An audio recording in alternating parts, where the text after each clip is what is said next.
So your gunshot victim hasn't told you anything yet?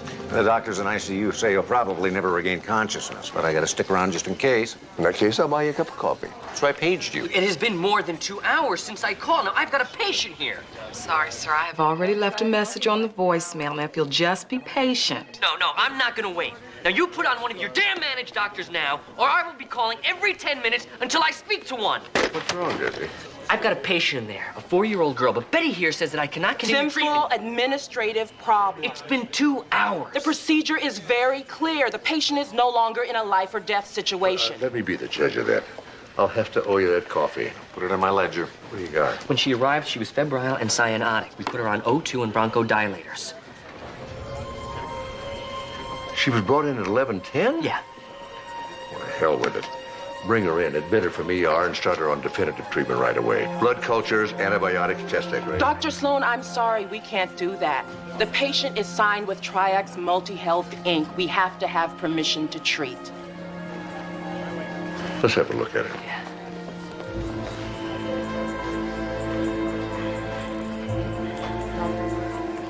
Well, the temperature's still over 103. Yeah, maybe she has a secondary infection. Could be another septic focus that's going into bronchospasm. Excuse me. She's my little girl. I'm her mother. Please, doctor, do something. Do something. I've got Dr. Holbein, the MD from Triax Multi-Health, Inc. Let's see if we can clear this up.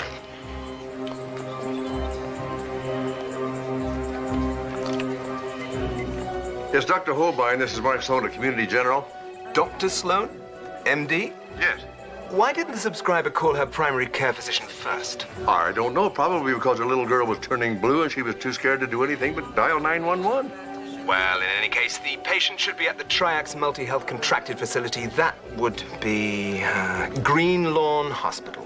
Well, doctor, she's not at Green Lawn. She's in my ER. And we're going to admit her into pediatrics and start a course of treatment. I'm afraid not. My advice would be for Community General to refrain from any unauthorized treatment beyond emergency breathing therapy. But may I please speak to the subscriber? Yeah. Wants to speak to you. Keep an eye on the EKG. Hello? Ah, Mrs. Turner. I'm afraid this little confusion is your mistake. You know, you should have called your primary care physician, Dr. Grossman, and he would have arranged for the patient's admission to the proper facility. But I didn't know. I was scared. I called 911. What I think you should do now is correct your mistake. I don't understand. Do you have your car there at Community General? Yes? Then I suggest you simply bring the patient over to Green Lawn now. That way, everything will be back in the proper order with the least trouble to everyone. What did you say? I beg your pardon? It's 20 miles across town to Green Lawn. Now, the child was suffering acute respiratory distress 2 hours ago. You want us to throw her in the backseat of a car before we even know why? Frankly, I'm reluctant to authorize the expense of an ambulance when the error is obviously that of the subscribers. Are you out of your mind? The regulations are clear.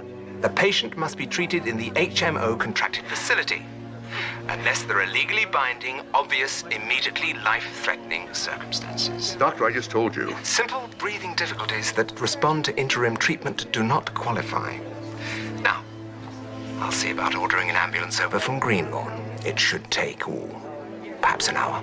An hour? My God, man. I'm terribly sorry. I have another call. If you wouldn't mind waiting, I'll get right back to you. Wait. Thank you for calling Triax Multi-Health Incorporated. Your call is very important to us.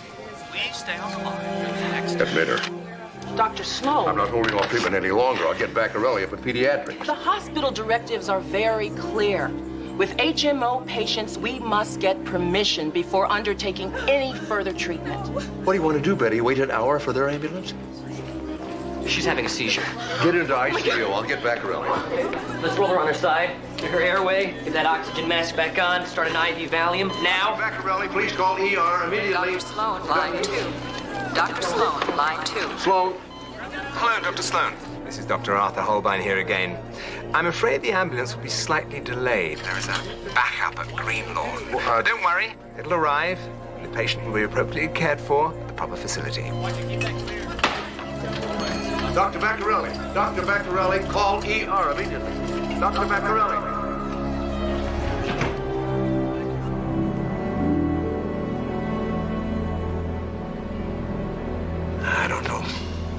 find that hard to believe. What exactly don't you know? Those phone calls. Betty, when I was a young intern, if you were sick, you were taken care of. If you had money, you paid, and if you didn't, you were a charity case. Well, I remember I served 3-4 years in a free clinic for the poor, down by the docks. It was a very poor neighborhood. Mostly condos now. do you remember how long someone had to wait to be seen in a clinic like that? I do. I grew up in a very poor family. My father was a pants presser when he could get the work. Health insurance. We couldn't afford an aspirin. I think, Dr. Sloan, your memories of those days are a bit skewed. In those days, if you were poor, you might not be treated at all. I remember my Aunt Sophie dying of pneumonia, all alone in her room. There's something to be said for today. Medicare, Medicaid, HMOs, managed care. They are a lot better than nothing.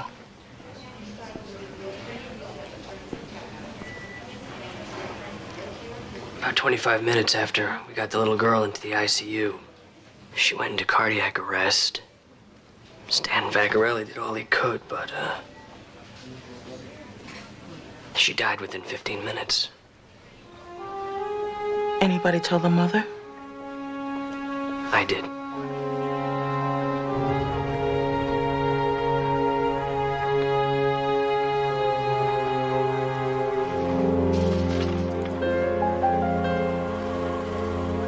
I don't believe it. 4 hours. 4 hours since she came in here, and the ambulance from Greenlawn just arrived. Mark, there's no way of knowing if we had admitted the child any sooner, if we could have saved her. We did the right thing. We had no choice. We had to follow the protocol. Yeah. And our call was obviously very important to them. We did everything we were authorized to do. We won't have any real answers until they do the postmortem. I know we'll be vindicated. I think it was murder.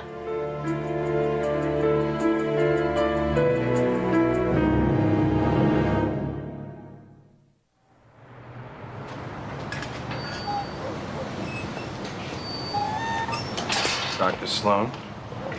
Yeah. Melvin Pinter, attorney at law. I got your name from Mrs. Andrea Turner. What are you doing at my house? I'm representing Mrs. Turner in a suit for damages involving the death of her daughter, Wendy.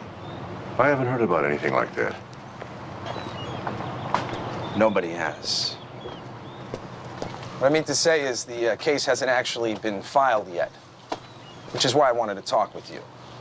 I understand that you were present when the child was brought into community general emergency room. Not what you brought in later. It's close enough. The point is you took part in telephone negotiations with Tri-X Multi-Health, the HMO. I spoke to someone over there, yes. And Arthur Holbein, MD? That sounds right. Good. Well, what I'd like to do informally is go over with you exactly what happened before actually deposing you in the case. But just exactly who are you suing? Oh, everybody. But not you, personally. Who? Tri-X Multi-Health Incorporated, of course. The Turner's primary care physician under the HMO, Dr. Arthur Holbein, and Community General Hospital. I'm particularly interested in those in charge of the ER at the Goodbye, time. Mr. Pinter. Dr. Sloan. A 4-year-old child is dead. You know she died because of negligence, malpractice, and greed. Which side are you on?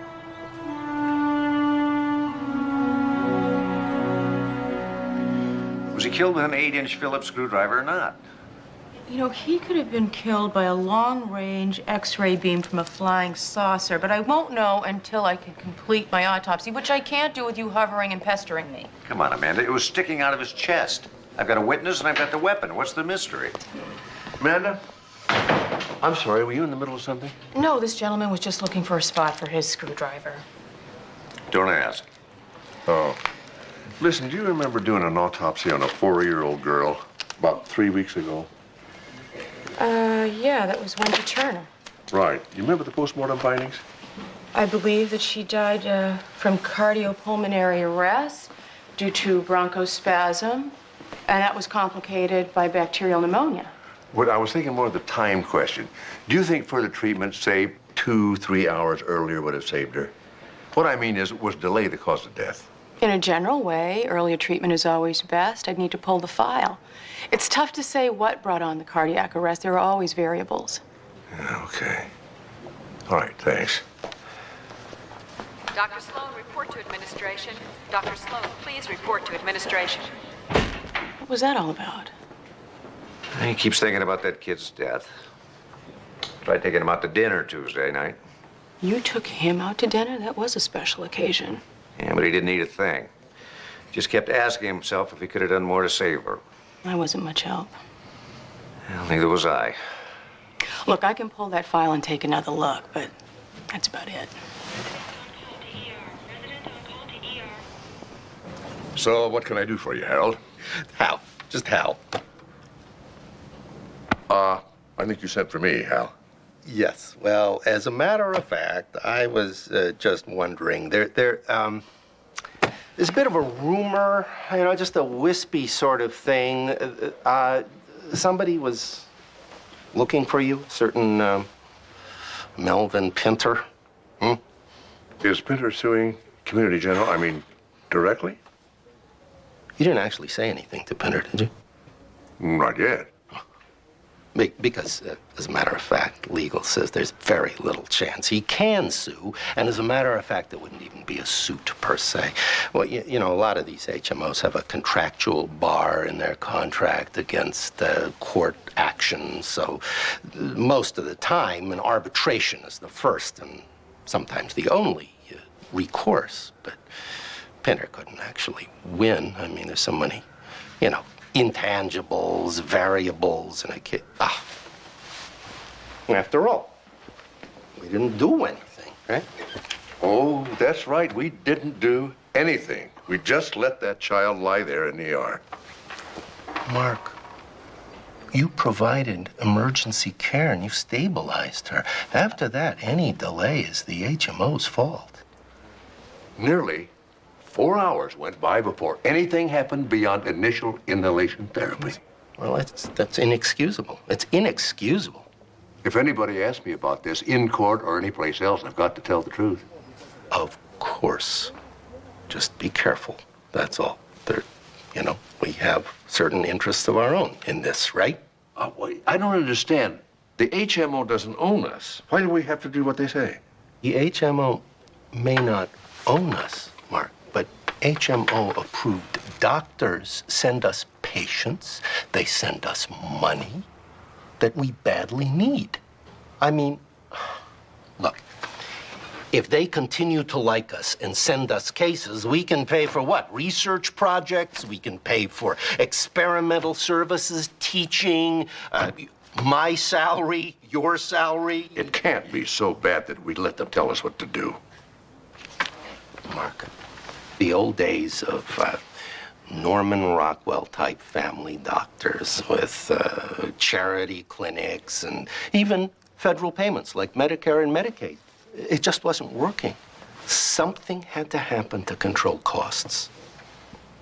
What about the patients, Hal? Mark. I've been looking into this Pinter. I don't like the way he does things. Please, don't talk to him anymore. Okay?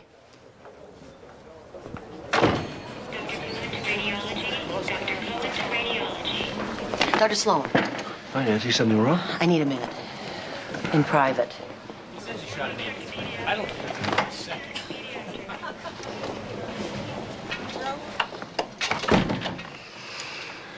She's in her 40s. Lena Rizzoli, in room 114. She was admitted this morning for a routine removal of lipoma on her back. She was admitted for a fatty tumor removal? I thought that was all outpatient these days. Well, it would be, but this one's too deep for drive-through surgery, and it interferes with her arm movement, a lot of pain. She was admitted for 2 days. I wish you'd speak to her. Why? Well, the routine admissions blood tests came up from the lab. Now, it could be severe anemia, but when I was getting her settled, she was feeling very faint with abdominal pain.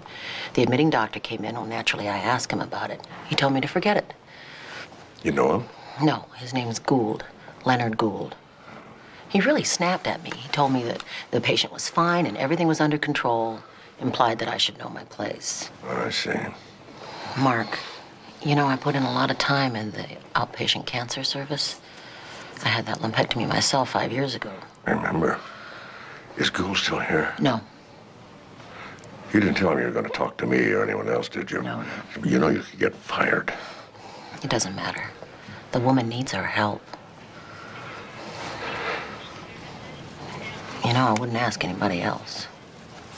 Well, I wouldn't say yes to anybody else either. Well, let's see. It must have been almost a year ago. I just felt, I don't know, completely blah. Did you call a doctor then? My insurance company signed up with LifeSys Incorporated 5 years ago. That's the HMO. And you were complaining of? Ooh, I'd feel weak. Then I'd feel faint. I actually passed out a few times. I lost a lot of weight and I had this pain in my stomach. Did you report that to the doctor? I couldn't get an appointment with Dr. Gould for almost 6 weeks. The people at the LifeSys Inc. walk-in clinic gave me pills. They said I had psychosomatic gastritis brought on by tension and depression over my recent divorce. They prescribed an antidepressant and iron supplements. Well, a standard procedure. And Dr. Gould agreed. He said my anemia was improved. But I just didn't feel well. So I called people at the HMO about a specialist. But they kept sending me back to my primary care physician, the gatekeeper. Yes, that's how they call Dr. Gould, the gatekeeper. So these problems continued, huh? I asked him if I shouldn't have some other tests. I don't know what they call them.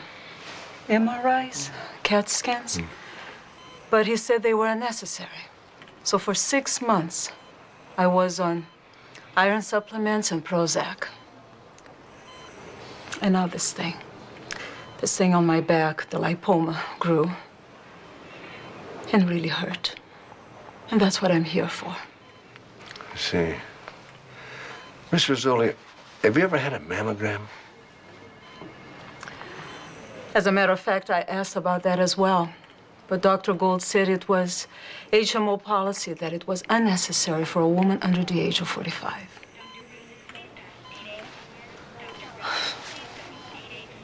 With all those presenting symptoms, it's hard to understand how a doctor could treat someone for that long and not order any further tests. Capitation. You're talking about Rizzoli, Nancy's patient? It's okay. I told her. What does capitation have to do with Lena Rizzoli? LifeSys Inc. is like other HMOs. They pay doctors so much per month per patient, $15, $20 per head. Capitation. If the doctor orders tests, medication, anything over the $20, it comes out of his own pocket. To stop doctors from doing unnecessary procedures. That's the theory. It sounds like rationing of medical care to me. Point is, anyone who stays well is a profit. Anyone who requires treatment is a loss. And further tests on Lena Rizzoli would definitely be a loss. How could a doctor deny care simply because of a few dollars profit or loss? I love you, Dr. Sloan. You are a sweet breath of innocence in a bottom-line world. Some HMOs offer big bonuses to doctors who have a reputation of keeping the costs down. You've heard of the gag rules. A doctor is prohibited from even mentioning to a patient any treatment that the HMOs won't authorize. I thought that state and federal regulations pretty well took care of that. Technically. Is there any chance that Gould can still order those tests? I mean, she is his patient. I don't think so. When I suggested it, he blew up. He pointed out that an RN is not in a position to lecture an MD. Threatened me with strong disciplinary action. But she needs those tests. The protocol is clear. Permission for any procedure has to come from the primary care physician. And that means LifeSys Inc. What are we gonna do? do exactly what we did in the case of Wendy Turner. And if Lena Rizzoli dies, that'll be murder too. Not this time.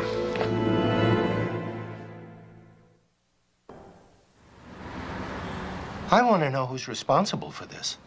I am. Do you realize what you've done? There is no excuse for this kind of unauthorized activity. You're going to get Community General in deep, deep trouble. We've already heard from the legal department at LifeSys Inc. You have opened us to all kinds of charges of financial irresponsibility. Why did you do this? Because I'm a doctor, Hal. I swear by Apollo and Aesculapius, first do no harm, the Hippocratic Oath. You remember that? Don't patronize me, Mark. If you were anybody else, I would have you fired. I demand you get Sloan in here right now. Already done, Doctor. You may be chief of internal medicine, Sloan, but you've overstepped your authority. Ordering tests on my patient? Tests you should have ordered yourself. I don't have to admit my patients here, you know. I can always take them to another HMO facility. Well, you are the gatekeeper, after all. Oh, so that's what this is all about, huh? You think this is about HMO procedure, do you? Well, you're wrong. This is bottom line doctor-to-doctor medical ethics.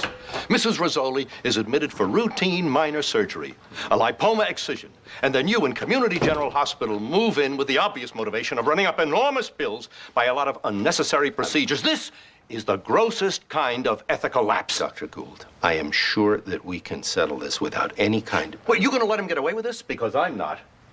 We'll just see what the County Medical Society and the State Licensing Board will do. You got anything to say, Sloan? You tell me, what excuse can you make? What possible justification can you have? Microcytic anemia. Positive occult blood in the stool. Marked CEA elevation 65.8. Excuse me, what the hell is going on here? The results of the test on Lena Rizzoli. The endoscopic report shows her without question advanced colon cancer. The pathology report in the biopsy makes it very clear the cancer has been developing for at least 8 months, widespread beyond the colon.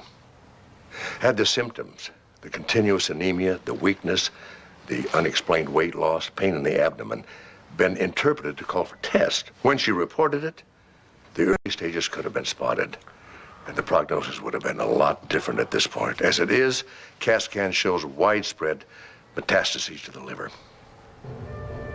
We'll have to call in an oncologist. You know Malcolm McAuliffe? Good man. Probably call for cryotherapy or possible removal of the lesions. Neither one is very successful very often. Of course, chemotherapy. Excuse me, please. I think I should go downstairs and see my Mrs. Rizzoli. You think this started 8 months back? The natural history of colon cancer suggests it's been at least that long. 8 months.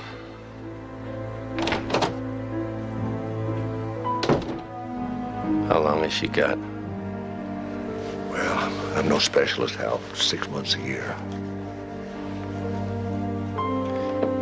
Well, talk to McAuliffe. See what you can do for her.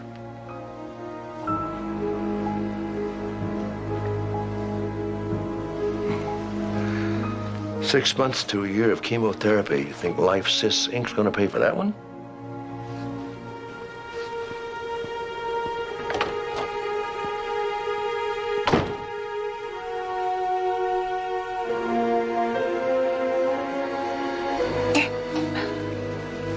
It's all right. You'll be okay now. It's the chemo. There's always some nausea. 3 days. She's under pretty heavy sedation. Dr. Sloan. Yes. How you feeling? Any better? I thought it was Dr. Gould. He came to see me. I actually sort of laughed. I was thinking, where were you 8 months ago? And it might have done some good. Dr. McAuliffe Doing everything that should be done. I know. Dr. Gold said he was sorry. He apologized. I didn't have the strength to feel anything particular. I told him I forgave him. Isn't that silly? Forgave him. What difference does it make?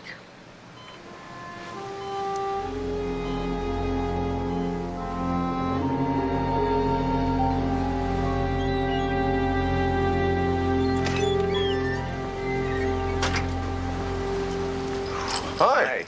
We got some company. Dr. Leonard Gould. I didn't see a car out there. He came up from the beach about an hour ago. I think he's a little bombed. Said he wouldn't leave until you got here, so I left him in the house with his bottle. Oh.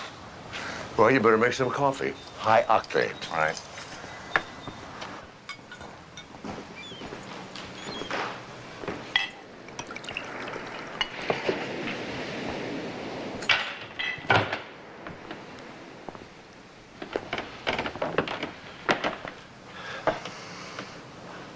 Dr. Gould.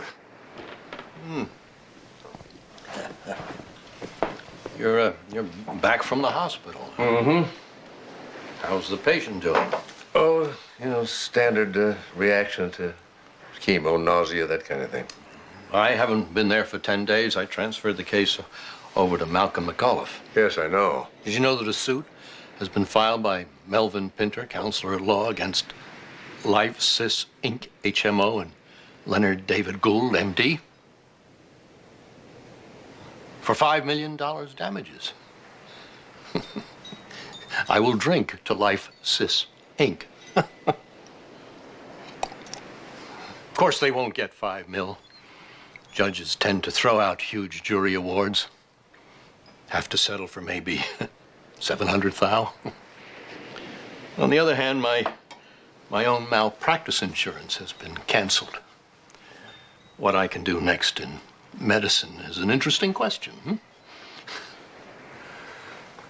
Doctor, I'm not sure you should be talking to me. Oh, I think I should talk to you. I think I have to. There's nothing I can do. I mean, the malpractice action is out of my control. It's out of my control, for God's sake. But you can at least listen. All right. The implication, the accusation is that to pile up nickels and dimes out of my per capita HMO payment. You know about that. I know about capitation. All right. To make an extra buck here and there, they say I purposely withheld treatment to the sick. That isn't true. I think. I mean, take managed care, and I did. You have to look at the social gains, the economic necessity. See, the point is, without it, there's waste, terrible waste. Now, in the old days, unnecessary treatment was the way a lot of doctors made their money, right? Right. Well, probably. In some cases, a few of those. Oh, you're romantic, Dr. Sloan. You know it's true. We have to control costs, make sure nobody is misusing our resources. Otherwise, the world's best healthcare system will destroy itself. Doctor, past abuses are no justification for inexcusable actions in the present. Look, don't you think this is enough for now? No. You've got to understand. I cannot. I will not believe that a payment system geared to keeping services down would have influenced my medical judgment. I refuse to believe that I would let myself be used to increase some corporate profit margin. Doctor, I don't pretend to understand your motivations, financially or psychologically or any other way. All I know is the treatment was denied. Lena Rizzoli has 6 months to a year. Well, I cannot. I must not admit that even unconsciously my concern for my income would make me responsible for Lena Rizzoli's death. You see that, don't you? I see advanced colon cancer. I see metastases to the liver. You're not listening. You do understand, don't you? I mean, you've got to believe me. You've got to believe me. I'm not guilty of that. Look, I'll take him home. Come on. You've got to believe me. Oh, please, please. My God, you're a doctor too.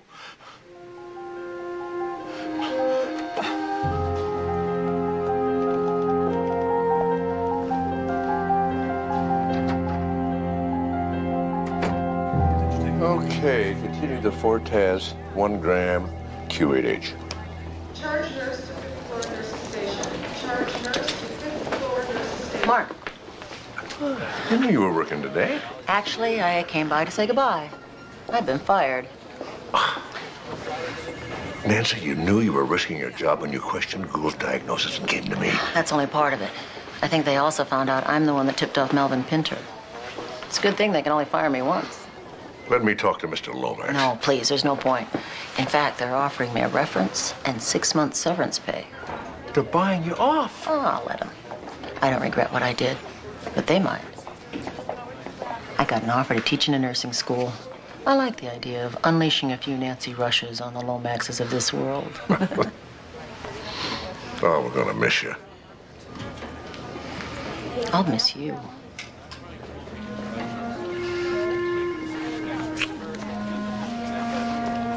Give him hell.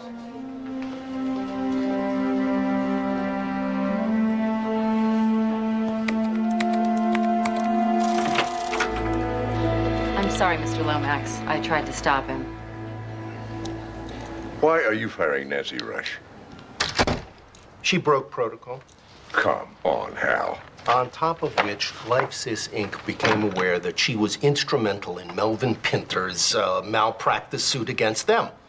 They made it clear she had to go. Why? Because they wouldn't like us anymore? You know, you are not sitting in this chair, Mark. There are some very large issues involved here. For one thing, payment on 6 months to 1 year of chemotherapy and other treatments in the Rizzoli case, probably in the neighborhood of $250,000 or more. And I'm not even sure that LifeSys will pay. Well, they won't like it even if they do. You know what the HMOs say, a quick death is a cheap death. There are legitimate financial issues here, Mark. 20% of our patients are admitted here and paid for by LifeSys Inc. and other HMOs like them. This is a fair executive decision because, on balance, Community General needs their goodwill. Against that, one RN. One RN who has the integrity to put the patients first. It seems to me the Community General needs her, too. Doreen, would you do me a favor? Call Melvin Pinter, please. Yes, tell him I'd like to discuss with him a malpractice suit he has. Wendy Turner.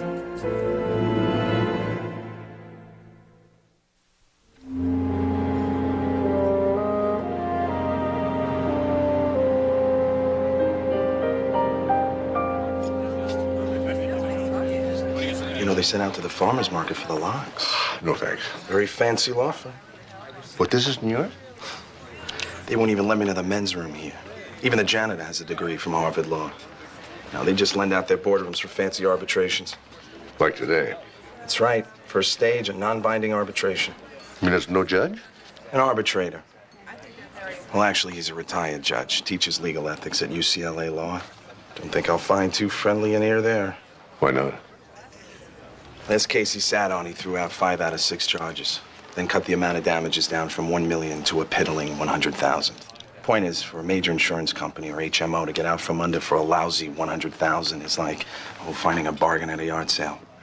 Well, how much are you asking? In excess of $3.5 million.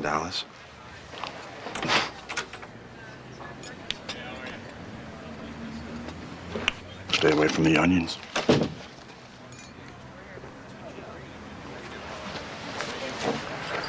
Morning, Hal. It's Harold. And I really don't understand your aiding and abetting this hijacking conman Pinter, right? So far, I haven't noticed he's been responsible for anybody's death. Now, actually, in a way, it's not too late. For what? Well, I know you will want to consider your ongoing relationship with Community General. That is, when you testify, a little discretion, one way or the other, would make a big difference to Community General. and to you.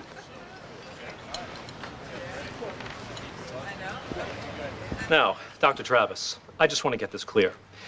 During the time you had the patient in the emergency room, Wendy Turner, she was receiving only standard inhalation therapy, which means this was not considered a life-threatening emergency situation? Well, yes. But then she started seizures. But that was after the telephone conversation with Triax Multi-Health HMO? Yeah, I guess so. Yes. I see. That's all the questions. Any further cross-examination for this witness? No, Your Honor. Mr. Pinter, you're next, if you please. Thank you, Your Honor. Dr. Mark Sloan. Dr. Mark Sloan. Thank you for calling Triax Multi-Health Incorporated. Your call is very important to us. Please stay on the line for the next available operator. Dr. Sloan, do you recall Dr. Holbein's suggestion on behalf of Triax Multi-Health Incorporated that Mrs. Andrea Turner should take her child in her car 20 miles across town to the Green Lawn Hospital? The only place that child should have been taken was our pediatrics unit. But as soon as the seizures were noted, Dr. Sloan, full emergency care was immediately instituted. Yes, but that might not have been necessary if we hadn't been kept waiting 2 hours for the HMO to give us permission to treat her. But isn't it a fact that the post-mortem shows no definitive indication that delay was involved in the cause of death? Common medical practice in the handling of emergency situations calls for the quickest possible treatment, not pointless delays. Any further cross-examination for Dr. Sloan? No, Your Honor. No. Dr. Sloan, you're excused. Your Honor, I wonder if I might say just a few words. I object, Your Honor. Your Honor, Your Honor, feel, let him please. talk. Please, Your Honor, this is not a forum for personal opinion. No, it's not. It's an arbitration. My arbitration. And I'll decide who talks and who doesn't. Now, Dr. Sloan, you've been sitting in that chair for the past hour, and it seems like you've been a little bit uneasy. And I, for one, would like to know why. Thank you. I'm aware that the post-mortem is indeterminate as to the precise influence of time in this child's death. Speaking from the point of view of the doctor, I only remember one thing. The clock on the ER wall. It jumped convulsively every second. Jump. Jump. Jump. I can remember the weight of the wristwatch every time I looked at it. It was 4 hours before that ambulance would arrive from Green Lawn. For that, my profession has no excuse. The key to the proper delivery of medical services has only to do with the patient's needs. The patient's needs. The profits of a corporation, the rise and fall of its stock in the market, all of the vast economic problems which have erupted out of the mountain of demands and expectations, they're all secondary to the actions of the doctor, the nurse, the clinic, the hospital, and most important to those in danger, in pain, at risk. No hospital is the equivalent of a factory or a bank or a supermarket. I'm no expert on who's legally responsible here. You're lawyers. It's your ballgame. The minutes that Dr. Travis and I spent on the telephone arguing with a computer, playing elevator music, arguing business regulations as to who had claim to the patient's billing and control. All that was a violation of my oath. Those minutes belonged to that little girl. Then tell me, Dr. Sloan, who is responsible for Wendy Turner's death? The HMO. Triax Multi-Health, Inc., the doctor in their office, the administrative regulations enforced at Community General Hospital, and me.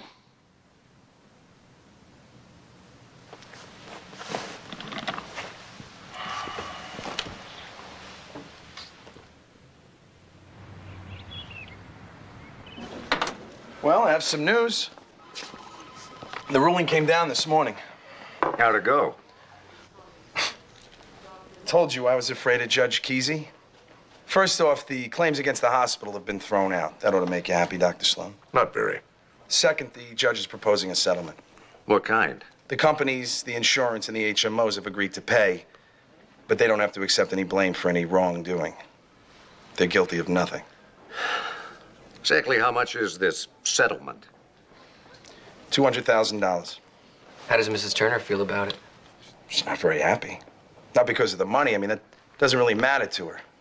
But Triax Multi-Health Incorporated gets off without acknowledging their guilt in Wendy's death. So you think they won? Is that it? In a way. Remember what I told you.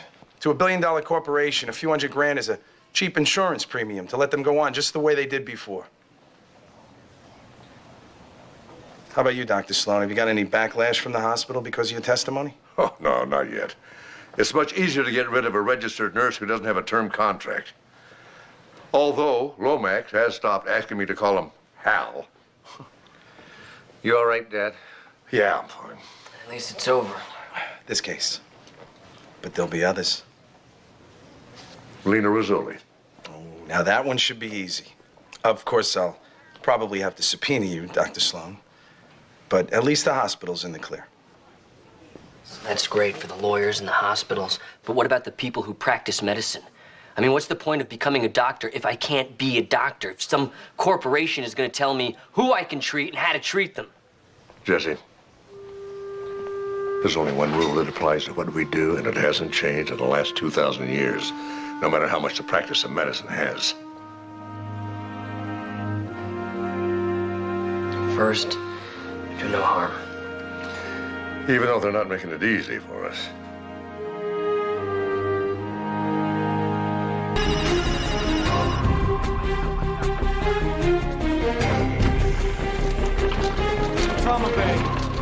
You got? Gunshot wounds, multiple. 2 in the abdomen, 1 in the arm, 1 in the chest. GCS is 223. He flatlined in transit. The EMTs brought him back. To trauma 1.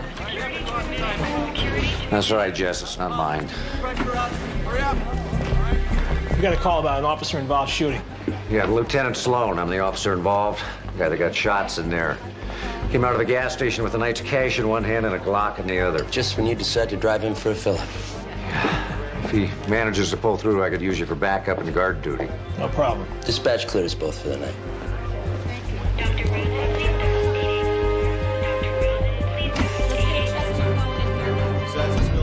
Pulse is 160 and thready. BP is 60 palp. We've got diminished breath sounds on the right. We can use some more help in here.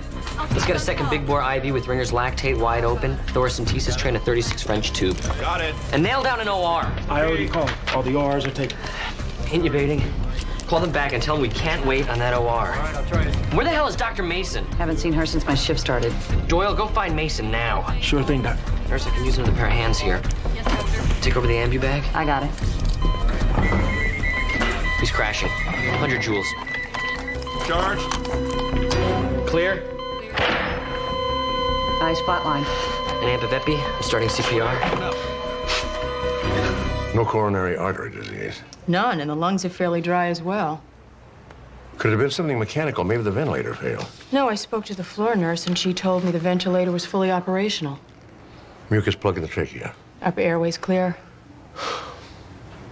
Well, you better check the small airways. Something is not right here. Mark, sometimes a patient dies, and you can't quite explain it. Mr. Friedman here did have cancer, and just last month there was an emergency resuscitation. He was in remission. His prognosis was good. This should not have happened. Dr. Mark Sloan to ER staff. Small airways. ER staff. I'll check him. I'm loading in, Rib spreader. Get a Foley in him. 16 gauge. Here's the thing. There it is. Cardiac tamponade. Mayo scissors. Yeah, we got rhythm, Jess. I've got my finger on it. It's a small hole in the atrium. Give us a 3-0 stitch with pledgets. Hey, I'll control the bleeder. You sew him up. His pressure's back to 100. He's stabilized. Dr. Travis, we have a free OR. It's about time. Let's get him out of here. Cool. Bring him around. It's good work, guys. You too, Jess. Thanks for the assist. We seem to be short one ER doctor. Dr. Mason? She disappeared again. Listen, when you locate her, have her come and see me, will you? Hey, when you were looking for those packed cells, did you happen to see Dr. Mason? No. You page her now. Grab a bag, will you? Okay, in the lavender top. Hey, come on, officer. You've been here before. You know there's no smoking, okay? Right. That's, no smoking even when there's no doctors around. Steals more of my pay than the IRS. Excuse me, but didn't I ask you to look for Dr. Mason? Hey, she's not easy to find. And when she doesn't want to be. Check the doctor's lounge. And the locker room, and the cafeteria. Hey. The on-call room? On-call room? It's the room where doctors usually end up sleeping after hour 34 of a 36-hour shift.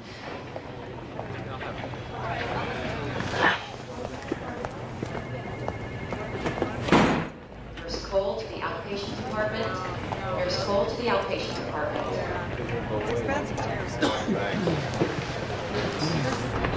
Hey there. Boy, Married. I noticed you didn't say happily married. Do yourself a big favor, Braven, and forget it. Forget what? Whatever you're thinking.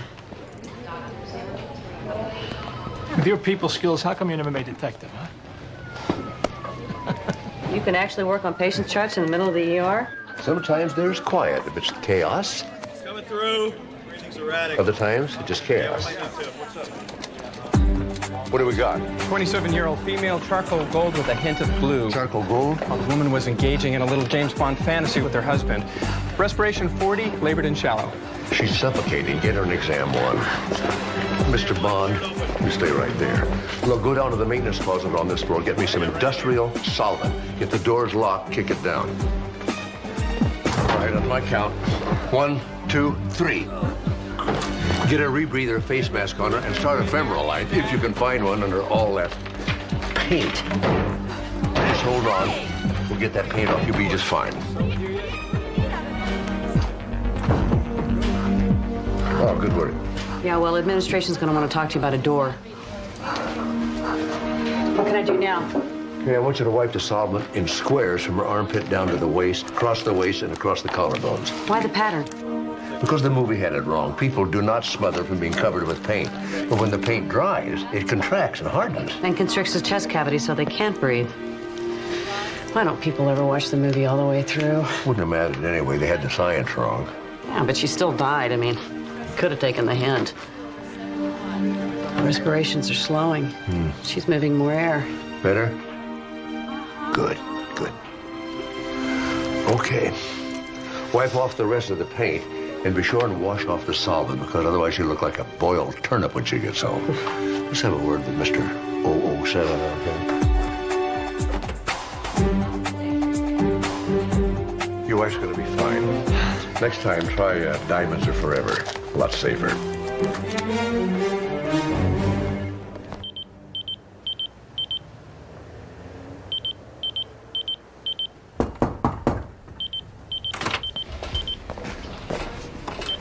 Dr. Mason?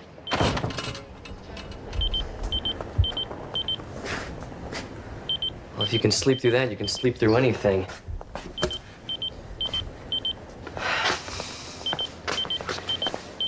Mason.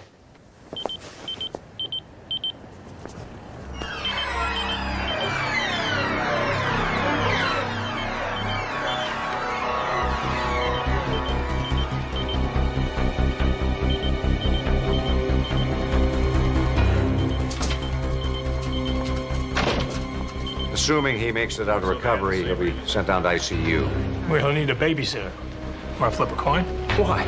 I always lose. Steve, Dr. Mason is in the on-call room. Somebody killed her. Raven, head after recovery. Drakowski, you're with me.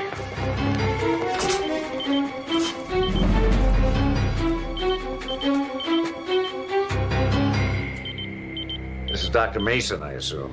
ER resident. She's been missing a while. Not anymore. Oh, God.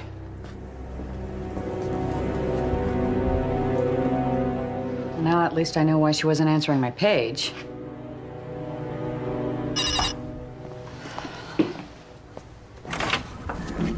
Hey. Ooh, tough night in ER? But the operation was successful. The patient lived. Wish I could say the same for Mr. Friedman. Yes, well, about Mr. Friedman. Mark, how do you do it? Tarot cards, psychic visions, what? The airways, you checked them. Mm-hmm. And this is what I found. Fresh water? That's impossible. I agree. There's no way that fresh water could have been introduced into the small airways. Unless it was intentional. Excuse me.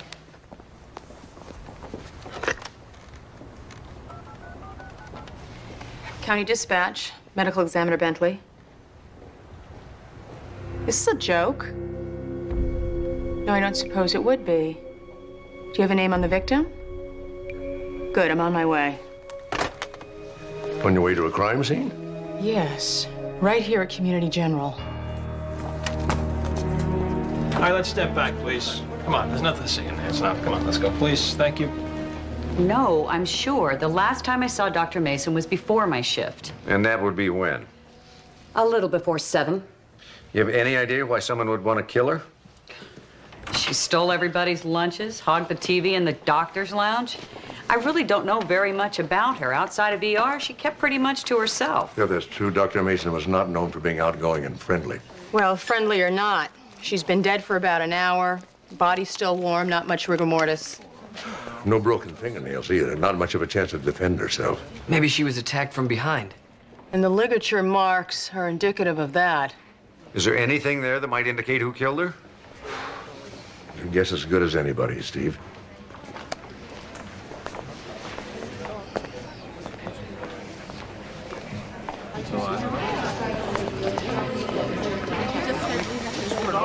So are you done with me yet? For now, but don't leave the hospital without okaying it with me. Well, I have about 11 hours left on my shift, Lieutenant. I'm not really planning on going anywhere. What's going on? So, what do we got? One strangled doctor and 0 suspects? Or a hospital full of suspects.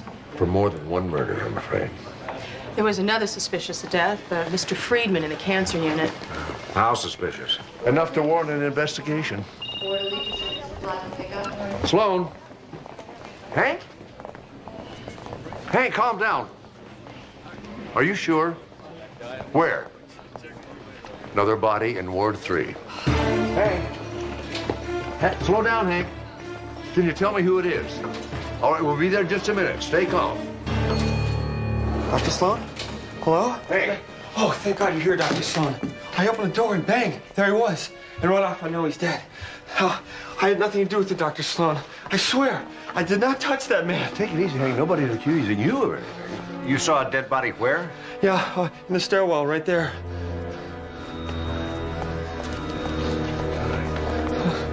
See, I've been around this hospital long enough to know a dead person when I see one. I tell you what, Hank, why don't you and I take a seat over here, okay? Yeah, okay.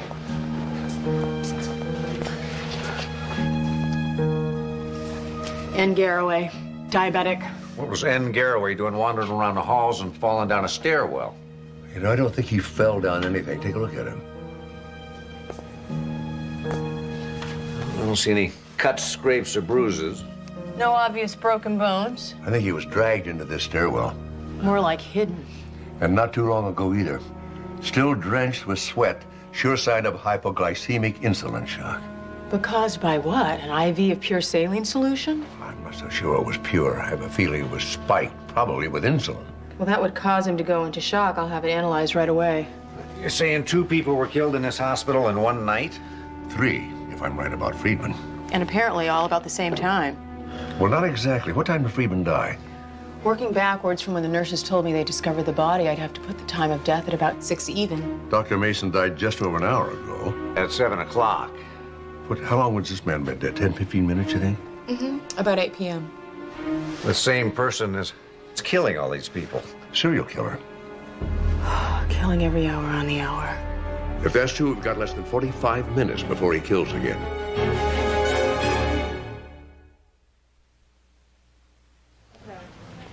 First a doctor and a patient? What kind of hospital is this? It's not the hospital that's killing them. Secure the area and let's clear these people out of here. I snagged a couple of guys to help out downstairs, but with 2 crime scenes, we're getting stretched pretty thin. I already called it in. Backup's on the way. Along with a second forensics team, I hope. All right, come on. Let's go. There's nothing here for you to see, all right? Take a walk. You feeling better? I won't feel better till I get the hell out of here. Well, as soon as the rest of the detectives get here, we'll take your statement and you can go home, okay? His statement isn't the only one I'm gonna need. I'll set it up so you can interview all the patients on this floor. Along with all the doctors, nurses, orderlies, anybody who might have seen anything. What about the visitors? Is there any way to track them? I didn't think so. Visiting hours are from 2 till 10. Which means the killer could have come in and out at any time tonight. You're gonna randomly kill a cancer patient, an ER doctor, and a diabetic. I got a feeling it's not random. There's got to be something they all have in common. Well, I've checked the patient files on Friedman and Garraway. Nothing ties them together. Job, family, nothing. Maybe they thought he was doing them a favor, like a mercy killing. Is that possible? Well, not unless the killer had a very peculiar view of mercy, because Friedman was in remission and Garraway was well on his way to recovery. Hey, I remember him now. And Garraway, and for Nathan.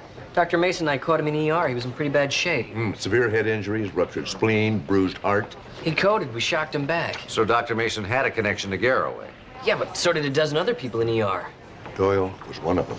Mr. Attitude, what about him? Well, Doyle was a floater. He drew ward duty in between ICU and ER. You know, all the patients were cross-referenced with the names of the employees on duty at the time. Look at that. Wow, Doyle was on call in the cancer unit when Friedman died. And he was in Ward 3 about the time Garraway died. Yeah, it's pretty thin, guys. I can hear Doyle's PD right now. It's all sheer coincidence.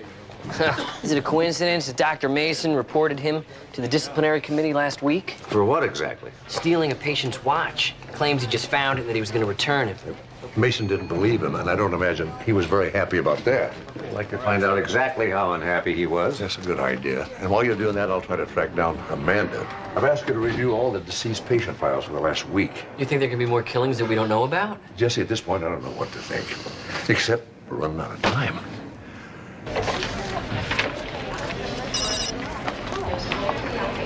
Okay, these are the deceased patient files for the last couple of days. Well, most of them anyway. Whoa, I need all of the files. And now, where's the rest of them? They're on their way. We'll have them sent to the path lab. Look, this stuff is going to be in the computer in a day or two anyway. What's the rush, you know? They're dead, right? Nurse Piva, just get me the files. I don't have time for a debate. No kidding. Not the way people are dropping around here. People dropping? Someone else besides Dr. Mason has been killed? Yeah, they just found a guy up in Ward 3. Just get those files to my path lab and stat. Dr. Bentley, if something is going on... We'll talk about it later.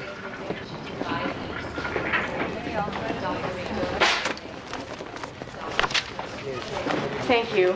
You're welcome. Looks like you got quite a busy night lined up for yourself. Not the evening I had planned. Then, how about planning another night with me? Next Saturday. Officer Braven, how do you figure I'd segue from a simple thank you to a sure, I'd love to go out with you? Well, we got off to such a good start, I figure. Why not build on it? I'm thinking you, me, dinner, Del Floria's. Funny, I was thinking me, alone, in my pathology lab. All right, well, that's all right for tonight, but I didn't hear a definite no on Saturday. You're hearing it now. Definitely no. Bye-bye. Dr. Travis, I just heard that someone else was killed up on Ward 3. Wow, hospital grapevine moves faster than email. You have something you want to tell us, Nurse Piva? Yeah. I'm scared, and I want to know what you're doing to stop it. Listen, a raised voice and a sense of panic doesn't help the situation any, okay? I'm sorry, Doctor. I don't know what to do. Okay, If you want to do something, you can tell us where Doyle is right now. Doyle? ICU. Impressed? Not in the least.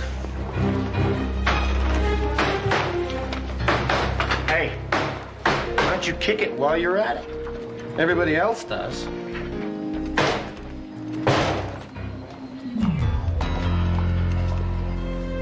I went swimming this morning, and it reminded me of our first family reunion. It was the summer that we went to Bear Lake, wasn't it? And you wanted to teach me how to swim. But Mom didn't think you could do it.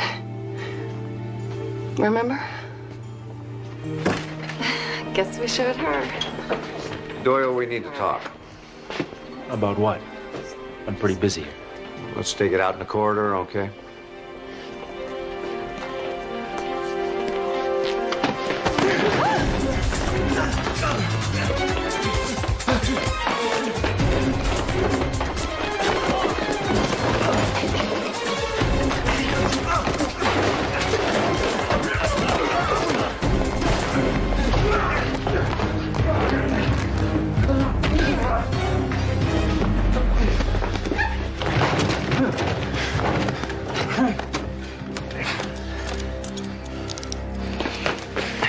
So why don't you want to talk to me, Doyle? You got something to hide? Now, don't tell me. You found this and you were on your way to return it. What happened? That bitch Mason fingered me before she got off? Oh, you had a problem with Dr. Mason? Yeah, who didn't? Ask Dr. Travis. He was ready to lay into her tonight. He's right. Her behavior has been erratic lately. Erratic? Man, ever since she came back, she's been bizarre. And where did she go that made her bizarre? She almost drowned about 6 months ago. Yeah, and they brought her back from the dead. She wasn't a zombie, Doyle. They resuscitated her. You call it whatever you want. All I know is when Mason came back, she was a she-devil. Always on everybody's case about this, about that, and then flaking off her own self. Well, she's not coming back this time. She's permanently dead. Hey, I know where this is going.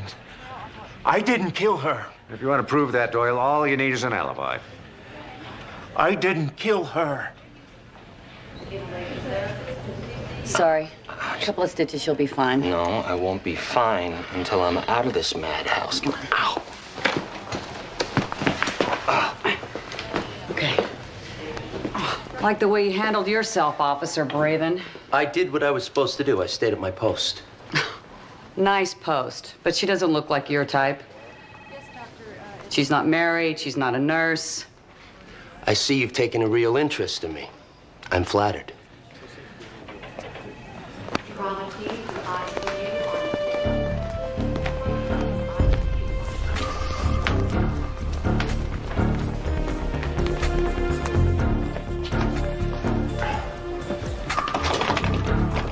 You got a key?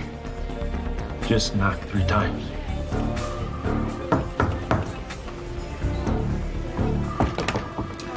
Hi. Mind if we come in? Aren't you guys on duty? We are, doing inventory and stuff. Well, maybe you can take a minute and help me establish the whereabouts of Mr. Doyle earlier this evening? Around 7. Let me see. Me and Wilkins were in maternity. And Nash, you were in Ward 4, right?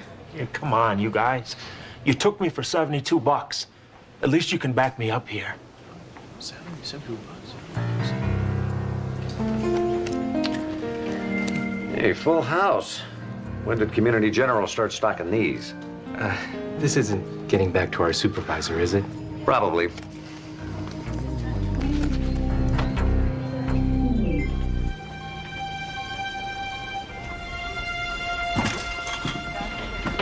You got that guy pretty quick, Lieutenant. I'm impressed. Unfortunately, I didn't get what I was after. I did get this, though. You recognize it? Doesn't look like that guy's style, does it? It's my grandfather's. Are you sure?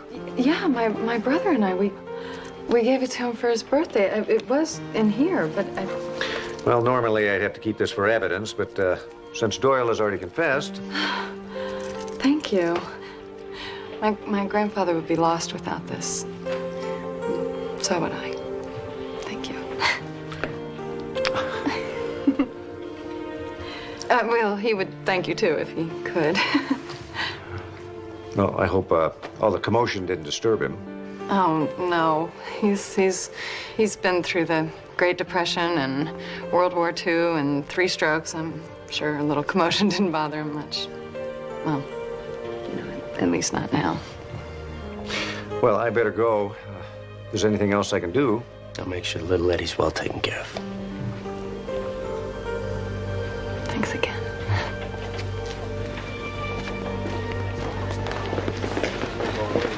Like your style, Lieutenant. Where'd you pick it up? Bad reruns of The Love Boat? it's not about style, Raven. It's about doing the job. And take my word for it, you're not her type. Well, you may be right, but it's always worth a shot.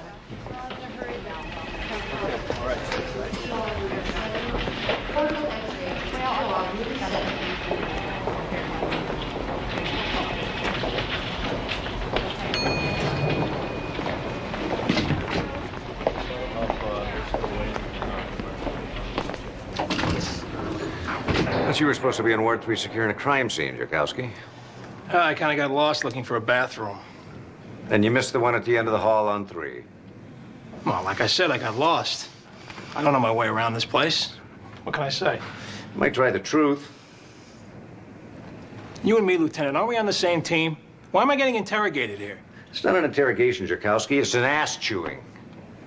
I do my job. Yeah, but not tonight, you're not. I've got 3 murders and nothing else but questions. I need people I can depend on. I went out into the parking lot for a smoke. I'm sorry. Well, sorry doesn't get it done. I want you on 3 doing your job. You need a map.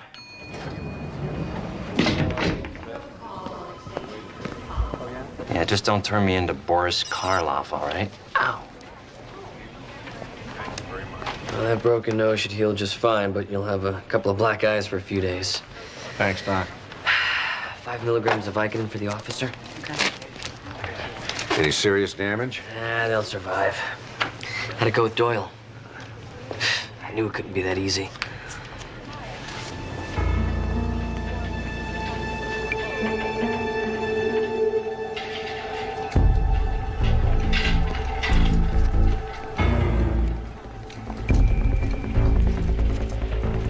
Are you sure about Courtney? Yeah, died at 3 o'clock, almost to the minute in the cardiac unit of heart failure. And then at 4 o'clock, we lost Mr. Ortiz due to a severe drug reaction. And at 5 o'clock, Miss Randolph in the cancer unit. And another cardiac arrest. It's a death every hour on the hour. 6 hours running. What are the odds it's not murder? And why? Why did the killer pick those people? Why did he pick those people out of the hundreds in this hospital? And why the clockwork approach? Why is he killing them every hour on the hour? They just took Doyle into custody.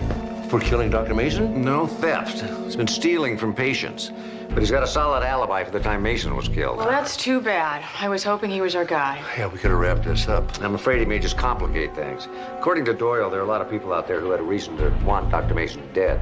Why? I mean, I know she was difficult, but... Apparently, she had some kind of near-death experience, and not a good one. It radically changed her personality. That's it.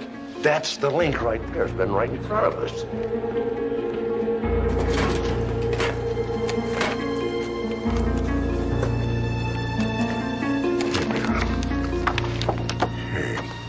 Friedman, cardiac arrest last month, no life signs for 3 minutes before he was resuscitated. Garraway, resuscitated in the ER 4 weeks ago. And Courtney, triple bypass surgery, died on the table and was revived. You see the pattern? All these people they cheated death. So the killer is simply completing a process the hospital has interrupted. The process of dying, exactly. Are you sure all these people had near-death experiences? Yes. Whoever this killer is, he's on a mission. Which explains the hourly thing. It's part of his ritual. Probably sees himself as the angel of death. You know, killing people this way is his destiny. Catching those who have cheated their preordained fate. Okay, and that brings us back to the big question. Who is he?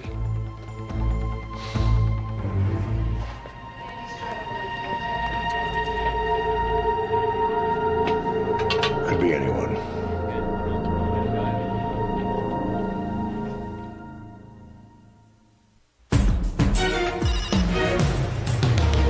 psychotic, psychopathic, whatever he is, Captain. He's killing someone every hour on the hour. Yes, sir, we have made a connection. All the victims have had near-death experiences. I'm sorry, Captain, I'm losing my battery. Captain, we need all the units you can spare right away. So you are tomorrow? Can you hear me, Captain Newman? Damn it. Shut down the ICU. Nobody gets in or out without my okay. How many ORs are used right now? How many of those are critical, do you think? How many operations do you have scheduled? No, not just the doctors, everyone. I need a complete list of all the employees who clocked in at 3 o'clock. Yes, including you. And if I don't get that list in 2 minutes, you won't be on it tomorrow. Any help on the way? Yeah, but it's going to take a while. We don't have a while. Half an hour, maybe. I know, Dad, Hey, look, but... we can't stand around doing nothing. The stalker is probably looking for his next victim right now. So we get the hell out. We evacuate the hospital now. We don't know if that's going to stop the killer. He might murder somebody in the parking lot or on an ambulance. So we take that risk. I mean, we're no closer to finding the killer or his next victim than we were half an hour ago. That's not true, Jesse. Whoever killed Dr. Mason must have known her. Now I'm getting a complete list of all the employees who clocked in at 3 o'clock. If the killer is an employee, then how do we know that the murders began when his shift started and not 1, 2, or 3 hours into it? Well, we don't. I've locked down the ICU. At least the patients most at risk will be safe. But just because someone's in critical condition doesn't mean that they've cheated death before. How do we know that those patients are any worse off than any other patient? We don't. Well, then we are nowhere, and someone else is going to die. Well, we don't know anything. Well, we've got to make some choices, right or wrong, and hope one of them works. All right, we evacuate the hospital. No pandemonium works in favor of the killer. We've got to somehow take charge of this situation. How? What way, Mark? Jesse, I want you to isolate all of the hospital guests and clerical personnel down in the cafeteria. Okay. Contact operations, have them close down all the elevators except this one. I'll try to cancel all the non-critical operations, and any ORs that are active, I'll just lock them down with the doctors and the patients inside. Steve, can you get an officer posted to guard the stairwells? We haven't got enough, ma'am? I'll do what you can. Hope it's enough. That's the ER. This must be a major accident. Mark, you better go to the OR. All those patients are vulnerable. I'll cover you in emergency. I'll do what I can. Apartment house fire. 4 ambulances coming in, at least 3 serious injuries. All right, alert the OR and blood bank and set up traumas 1 and 2. Jess, we've only got 20 minutes. We'll do the best we can. I got 3 right behind me. What have you got? Okay, 30-year-old male, 1st and 2nd degree burns, torso and both extremities, looks like flashpoint injuries. All right, IV saline. Get him in trauma 1 and notify the burn center. Chart. 70-year-old female, fall injuries, suspected fractured ankles, assorted cuts and bruises. All right, admit her and transport her to X-ray. I'm going to want to get AP and lateral films on both those ankles. Got another one here for triage. 30-year-old female smoke inhalation. Let's keep her on oxygen, 5 liters per minute. We're going to need CXR and call respiratory. How many more? This should be it. What have you got?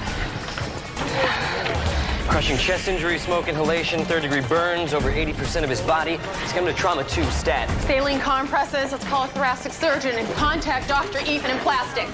Go. Relax, it's under control. Well, no, it isn't. How are we going to run this hospital and stop the next murder at the same time?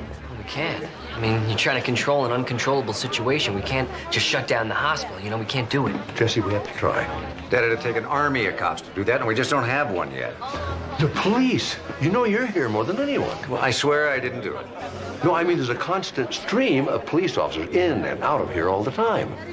Did any of the police officers have any contact with those victims? Officer Braven. He was here the night Garraway had his accident. It was a major accident. Of course, a cop would have come with him. But he's always in the hospital, always hitting on the nurses and the female doctors. Did Braven ever hit on Dr. Mason? Well, yeah. I even think they went out a couple of times. Well, then he could have had access to the patient files through her. And right now, he's got complete access to ICU. All right, call security. Just in case Braven isn't our man, I want to isolate the guest and the clerical personnel. Then shut down all non-critical operations. I'm on it. You came in and there was that poor little kitten and it had this clothespin on its tail. It was just yowling. Easy, Dad. If you're right about this guy, I don't want to tip him off. And I said, I don't know. What was I, like 4 or 5?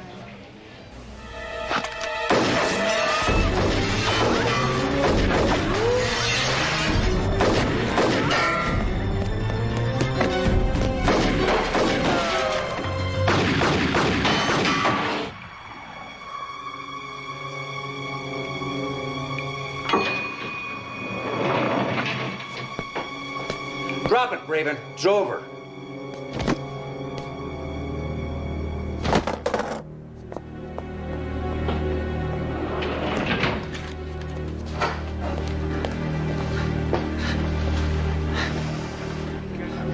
Back off. Let me die.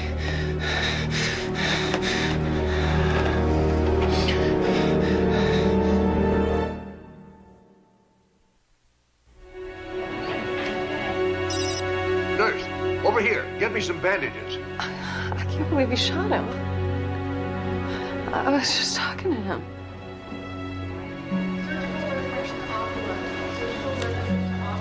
That's okay. And get me Dr. Travis. Right away, doctor. Don't save me. That's when it starts. What starts? What do you mean? When people come back, the ones around them have to pay. We need a gurney, stat. Oh, we don't have one. Look, we got a gunshot wound victim down the hall. We need it now. And get some betadine and a central line IV set. And set up some O negative. You heard him. I need a gurney.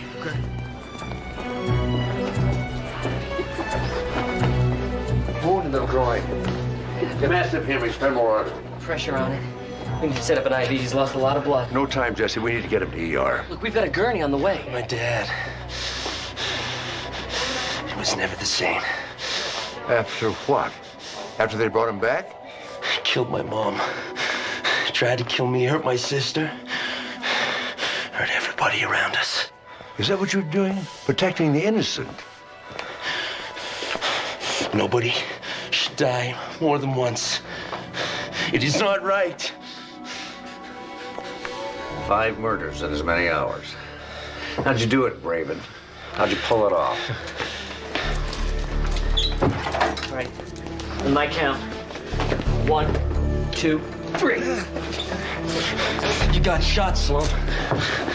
You died and he brought you back. Okay, let's roll it. But you're still gonna have to pay. Everybody does. Number 1, stat. What's the prognosis? 10, 12 minutes. Barely take him to 9 o'clock. Perfect timing. I don't like that look. You get that look, we've got trouble. What time did you get to the ER? With the perp, just after 8 o'clock. And what time did Braven come in? Right after me. Then he could have killed Friedman at 6 and Dr. Mason at 7. But he wasn't even in the hospital when Garroway died. Braven had a partner. He wasn't working alone.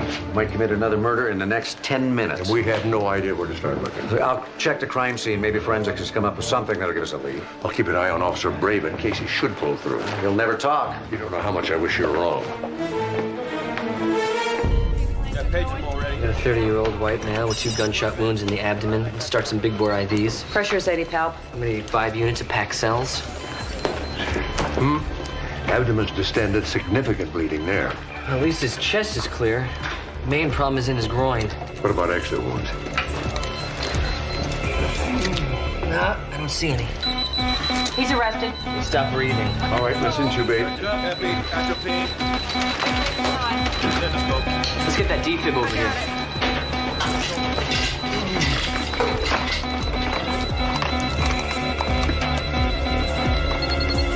We have course fit. Clear.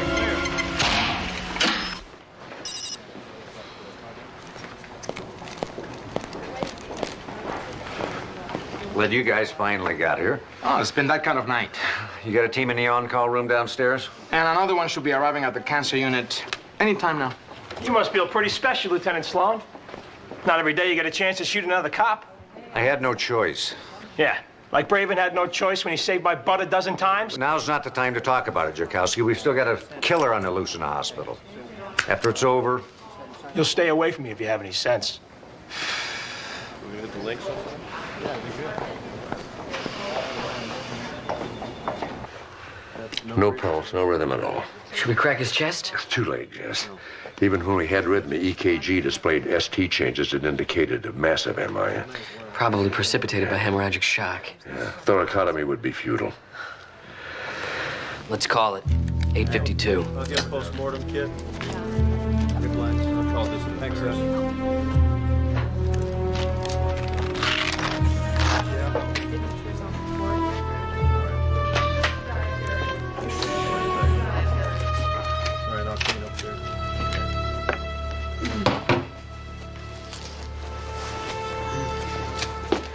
You know you're not needed here anymore. Why don't you get some rest?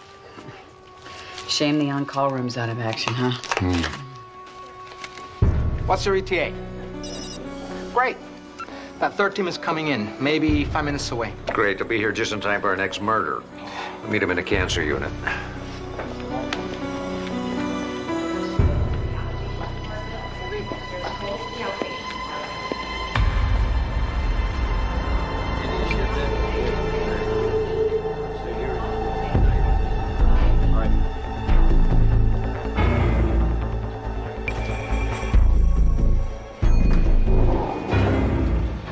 Hold the elevator, please. Thank you.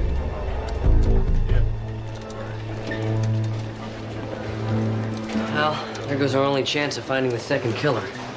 Who must know that Braven's been shot. Yeah, by Steve. What? Do you remember what Braven said just before he passed out? Yeah, something about Steve being brought back. He knew about Steve being shot. Which gives the second killer two very good reasons to go after Steve. We better find him.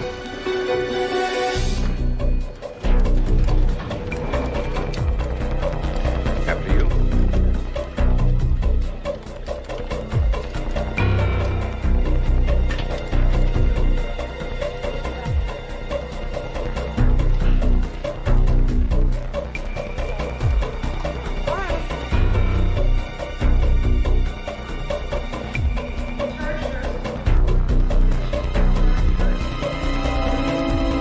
Sloan was headed down to the cancer unit the last time I saw him. Mark, I heard you caught the killer. You're only half right, Amanda. There were two of them. And Steve could be the next target.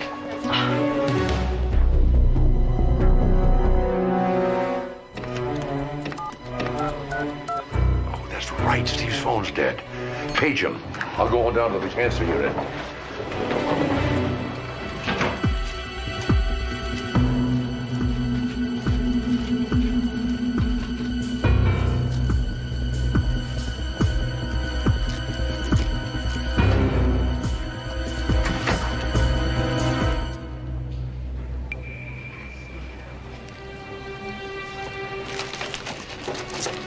Detective Steve Sloan, please call Dr. Travis at the nurses' station on Ward 3 right away.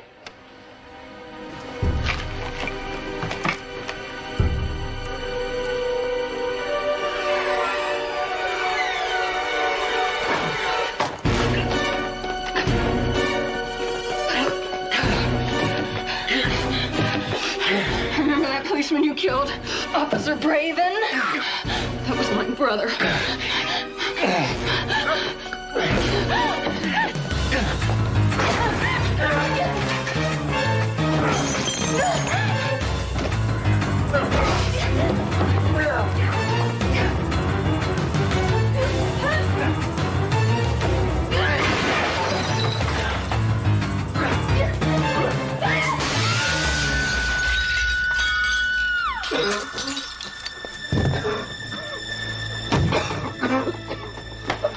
Steve! You all right? Okay?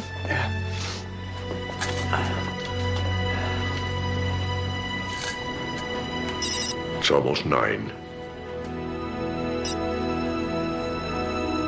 Look, I love Caroline. Well, it's a hell of a way to show it. But Gloria and I have been married for 3 years. We live in Manhattan Beach. This doesn't make any sense. Caroline and I still live in Encino. We're very happy. Are you telling me you're a bigamist? I hate that word. It has such a negative meaning. Oh, there's a reason for that, Jake. It's because it's wrong. Look, I know this is a bit unorthodox, but I would really appreciate it if you'd keep this to yourself. I can't do that even if I wanted to. There was a murder attempt on that woman in there tonight. Now, one of the people the police will want to talk to is your wife. Jake, if you love Caroline, you'll tell her everything, and soon.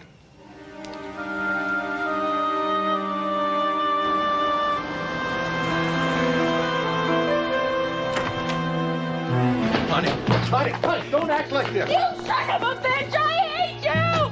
I hate you! Hey, that's enough. Someone's gonna get hurt. I know! I want it to be him! That's right! You run! coward! Run!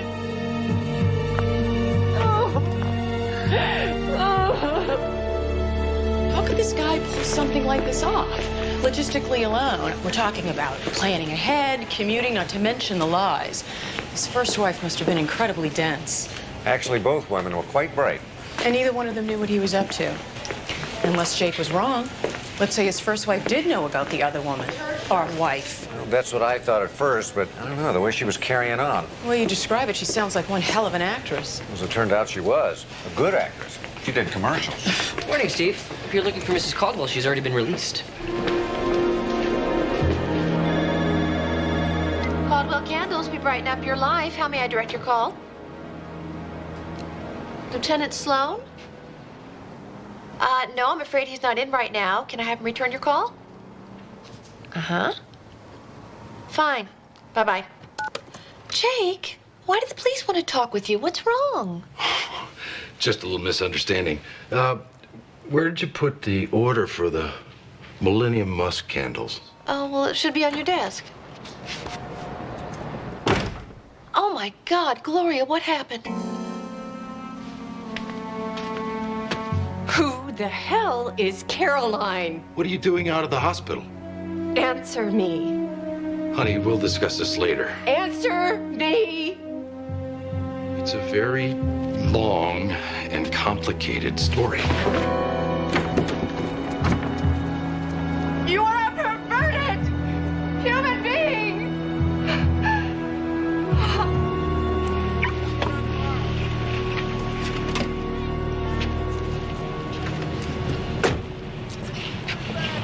Oh. Man.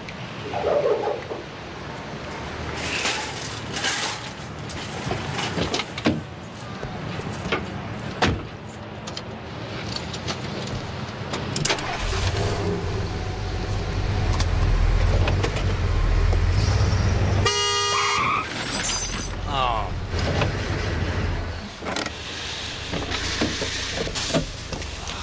I am so sorry. I've got this blind spot in my rearview mirror. You okay? Just a little shaken. Good. Don't worry about a thing. I'm fully insured. I'm not worried. These things happen. Little fender bender, I see. Yeah, but we got it pretty much under control. Officer Adair, thanks anyway. Well, I still need to file a report. Can I see your licenses and registrations, please? Really, it's okay. I said licenses, please.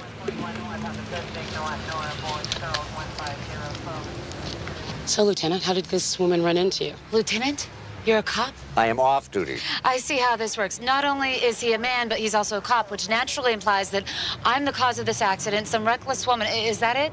The officer, it was completely my fault. I backed right in front of her. And I'd really like to take it from here, if you don't mind. I'll file the report. No problem, Lieutenant. Sorry, ma'am. Thanks. I apologize for all that. Apology accepted. I'm Maeve Michaels. Steve Sloan. Gee, we're alliterative. Looks like I punctured your radiator. I better call you a tow truck. Thanks. Listen, I was wondering if you could give me a lift. I was planning on having lunch at the Cuervo Cafe. No problem. Great. And after you call the tow truck, would you mind calling the restaurant and making reservations for two? I mean, if you're hungry. I'm starved.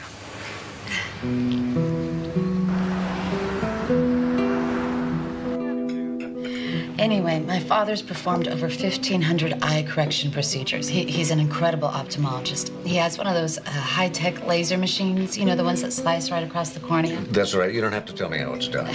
I saw a documentary on it. It was scarier than the Blair Witch Project. Oh, I'm pretty squeamish for a cop. Well, I can take shootings, knifings, bludgeonings, that kind of thing, but to have an eyeball getting sliced is just, ugh. He did my eyes last year. What do you think? Well? Your father does beautiful work.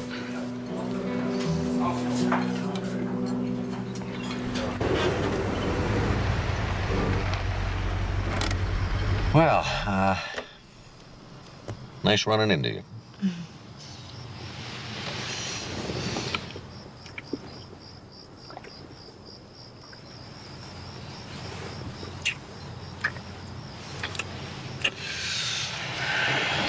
to come in for some coffee or wine? I'd love to.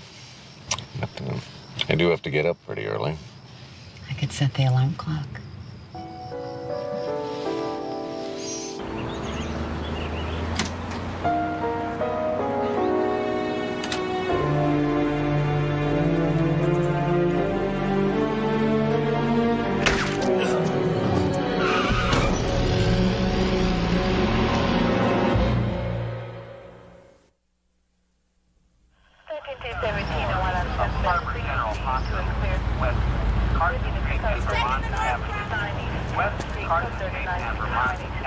Hey. Anything? Well, it looks like somebody was in a hurry to get out of here and nearly ripped the bumper right off. Looks like they left some paint scrapings. Want to collect some samples and get them over to the lab? Already done. Something wrong? Just noticing that you wore the same shirt and jeans yesterday.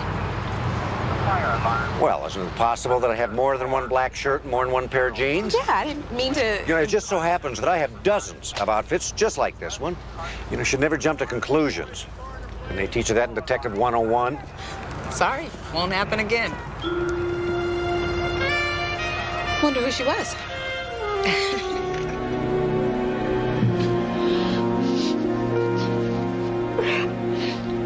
I'm very sorry to have to be the one to tell you, Miss Tashman.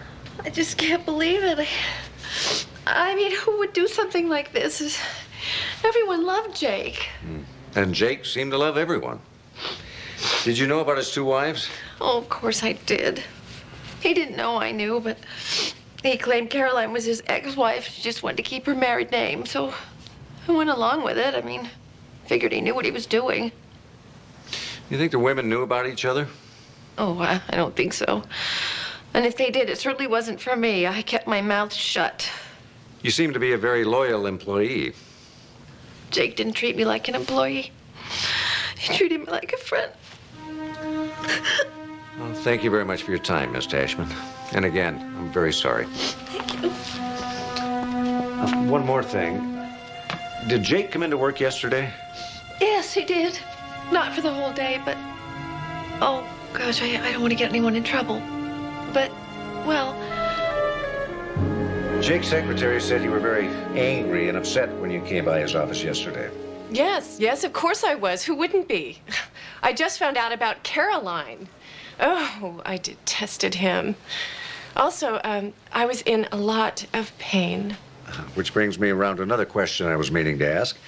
I read in a police report that you were wearing a jacket when you were shot. There was a bullet hole in the right sleeve. Yes, that's correct. Well, you were shot around midnight. It was a warm night. Why were you wearing a jacket? I was doing an impression of Jake. An impression? Yes. You see, quite often after we made love, Jake would get up and he would go to the bathroom, and he would always do this really silly, cute, macho strut, and he didn't even know he was doing it. And it was pretty funny, actually.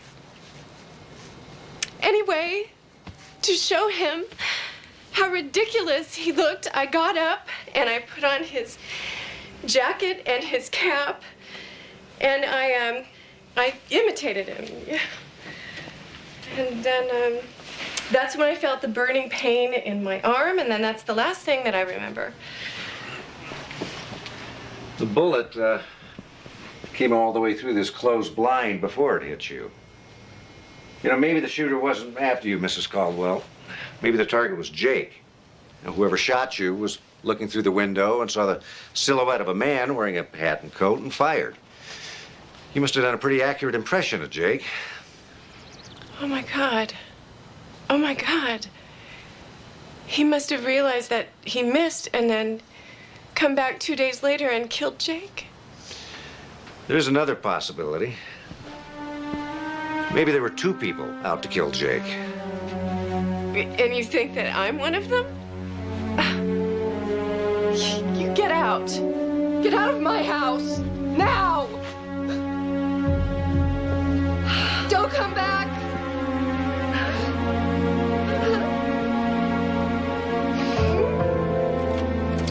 I'd like to rule Gloria Caldwell out, but I can't.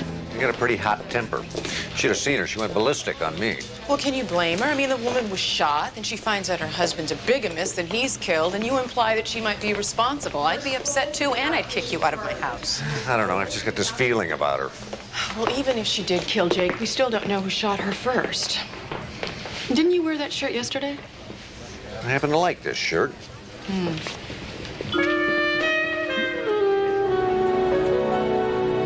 Me too. I had a great time yesterday. Even better time last night. Listen, I was wondering, tonight too soon for a second date? I see you're busy, huh? Okay, well, no, tomorrow'd be fine.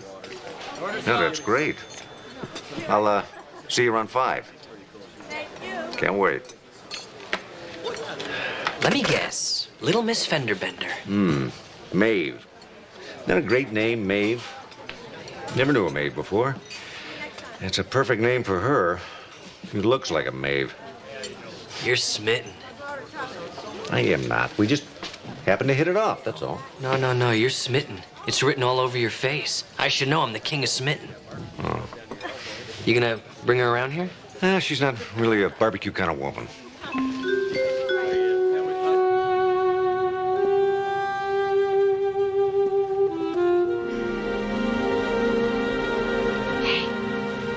Find anything?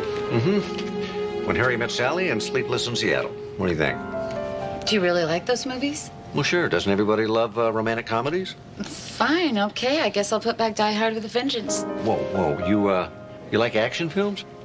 About as much as you like romantic comedies. Which means you hate them. With a passion. Well, I'll tell you what. We'll watch 2. One chick flick and one action film. Oh, great. Die Hard in Seattle. Come here. You are such a cutie.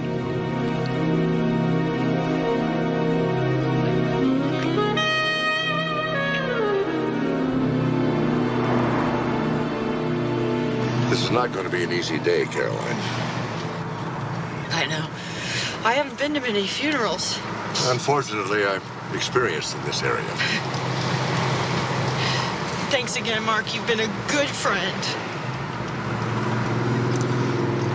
I'm just worried about you. You've had a very rough couple of days. I feel such a sense of loss, and then I get so damn angry. At Jake, at that other woman, at myself for being so blind. Look, the person you have to take care of right now is you. You know what still bothers me about Jake's murder? I can't figure out why he was coming out of that apartment complex. The police questioned all the tenants, and no one seemed to know who he was. I wish I could help. We don't know anyone that lives in Santa Monica. Jake was killed just after sunrise, 6:32. Suppose you were still sound asleep then. Of course I was. What are you trying to say, Mark? Are you asking me if I have an alibi? No, not really. It's just that the police asked you about your whereabouts. You are asking me if I have an alibi. Get out. Get out of this car. It's my car. Then you can just sit by yourself at the funeral. Okay.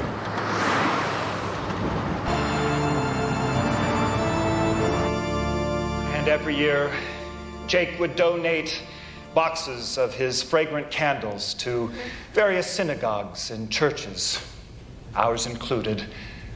I especially enjoyed receiving the ones in December, a very berry Christmas. Besides his loving parents, William and Terry, and his siblings John and Aaron, Jake leaves behind a beautiful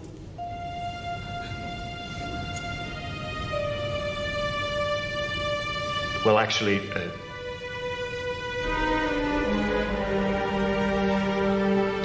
please turn to page 62 in your hymnals.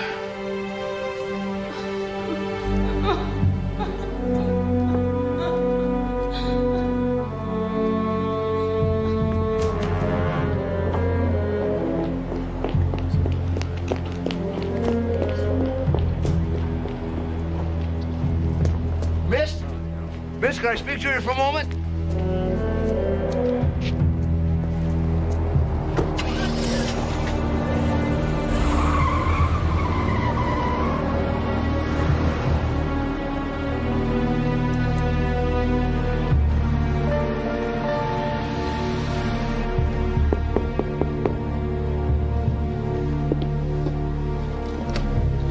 Sarah Prince? Yes. I'm Lieutenant Steve Sloan, LAPD. I haven't done anything. What do you want from me? How did you find out where I live? My father, Dr. Mark Sloan, tried to talk to you at the funeral chapel. When you took off, he jotted down your license number and called me. He was chasing me. I was frightened. Well, he didn't mean to scare you, but he told me he couldn't help but notice how distraught you were at the funeral. Well, of course I was upset. Jake was a dear, dear person. He was here to see you the morning he was killed, wasn't he? Yes, he was here. Yet when police questioned everyone in the complex, including you, you said you had no idea who he was. I'm sorry I lied. I was afraid Afraid of what? of causing more trouble. What kind of trouble?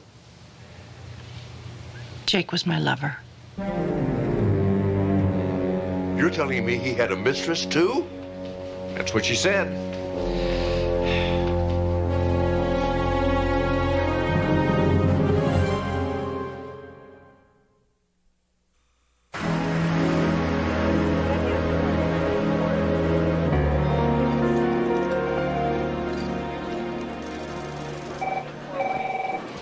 Hey, Steve.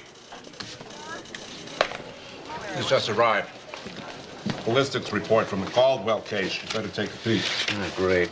Took him long enough. So this man was juggling 2 wives and a mistress? At last count. Well, one good thing about getting whacked, at least he'll get some rest. You got a minute? Sure. What's up? Well, let's assume that you were a woman. I don't know why we would assume that, but go ahead. Wouldn't you love to receive 6 Kansas City, grade A, top sirloin steaks for your anniversary? Captain, are you thinking about giving your wife meat for her anniversary? Look at this picture. So plump, so juicy, and the marbling is perfect. Captain, if you want to stay married, I suggest you start looking through some other catalogs. Women don't appreciate dead cows unless they're in the form of shoes or purses. Yeah, you're probably right. What the heck was I thinking? It says here that Jake was killed with a 9mm, but his wife was shot with a .22. You still think your hunch was correct? Sure starting to look that way. I think we better start looking for 2 different shooters. Hey! A digital scale. Captain, it's worse than beef. I thank you all for coming. Before we start, I would like to know what she's doing here. So would I. She wasn't married to Jake. Well, if it makes either of you feel any better, I didn't want to come. Sorry I'm late. Got stuck in traffic. I'm sorry. Please continue. Actually, I asked Miss Prince to attend. A few months ago, she was added to the codicil of the will. Jake put Sarah in the will? Gold digger. True, I am not well off, but I never gave a damn about Jake's money. That's not what our relationship was about. We talked. We weren't married, so we could be totally open and honest with one another. And I knew all about Jake's 2 wives.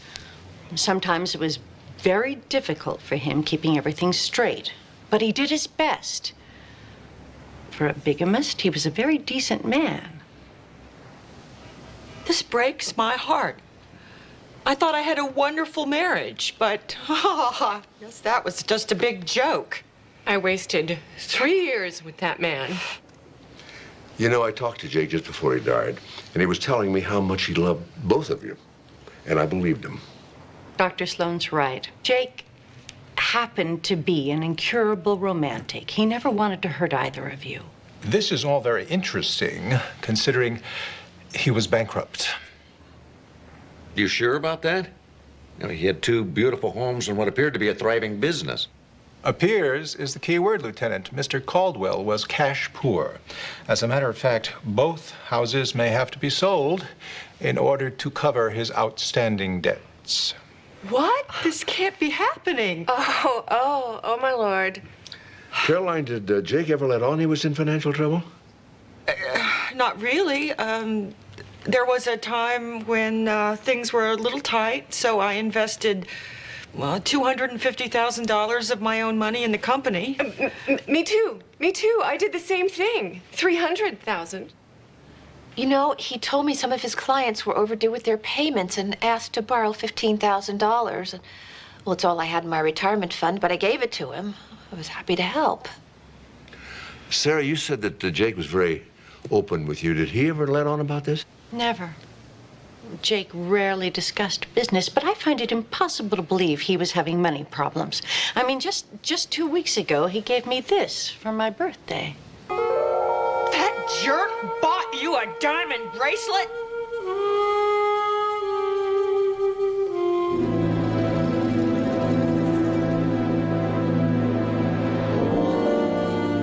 Oh, of course. I remember the sale quite well. It was a very sweet little bracelet for the price. I'd say $15,000 is a very sweet little price. I could show you one for $230,000 if you'd like to compare. I'll take your word for it. I do remember that there was a slight problem with the transaction. What kind of problem? Mr. Caldwell's check was returned for insufficient funds. I telephoned his office immediately and was told it would be taken care of that day, and it was. Did Mr. Caldwell seem surprised that his check bounced? I didn't speak directly to him. Someone in his office took the call, a woman. She also reminded me that the bracelet was to be engraved with a name. I believe it was Sarah, without the H. She even gave me the correct spelling. Well, thank you very much for your time. I really appreciate it. Oh, my pleasure. As long as you're here, is there anything I can show you? These range from $75 to $200. Well, they are nice. Exquisite. After I questioned the saleswoman at Epiphany Jewelers, I went over to Jake's bank and spoke with the manager. He gave me access to Jake's account. A $15,000 deposit was made into his account on the day in question. Cash or check? Neither. The amount was transferred directly from another account at the same branch. Let me guess. His secretary, Anita, has an account there. Ooh, you're good. Should have been a cop. So when Anita said she was investing $15,000 in Jake's business, what she meant was she was covering his behind so his check wouldn't bounce. You got it. Listen, I gotta get to my class. Let's talk about it when we get home. All right, I'll see you tonight.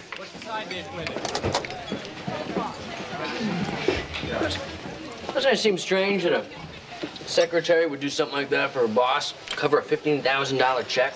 Well, maybe she was just a very devoted employee. Or who knows, maybe she was in love with him too. Wow, the power this guy had over women. I find the whole thing tawdry. How could a man be in love with so many women simultaneously? Oh, the better question to ask is, how do you find the time? That's got to be exhausting. Who cares about exhausting? Don't you think the behavior's wrong? No, I think it's possible. Well, I don't, and I can't believe you're defending him. I'm not. Well, maybe I am, a little bit. Look, what I'm trying to say is I agree with you. I don't think that it's right, but I do think that it is possible to love more than one person at the same time. I think it's sick. I don't agree. And I don't feel comfortable passing judgment on how other people live their lives. No, Jesse's right. I think we should pretty much just keep our noses out of other people's business. I see exactly what's going on here. You're agreeing with Jesse. You actually believe that it's possible for a man to love more than one woman at the same time. Well, I don't know about that. I may be a little square, but I don't see anything wrong with good old-fashioned monogamy. Yeah, right. I'm serious. That's how I feel. Really? Really. You don't think that's just a tad bit hypocritical? Excuse me? What's that supposed to mean? Forget it. That's a little late for that. You called me a hypocrite. I'd like to know why. Okay. I went to med school with Adam Michaels. So?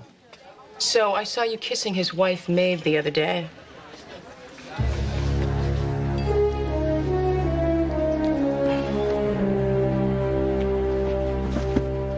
Oh, here. Let me help you with that. Oh, thanks.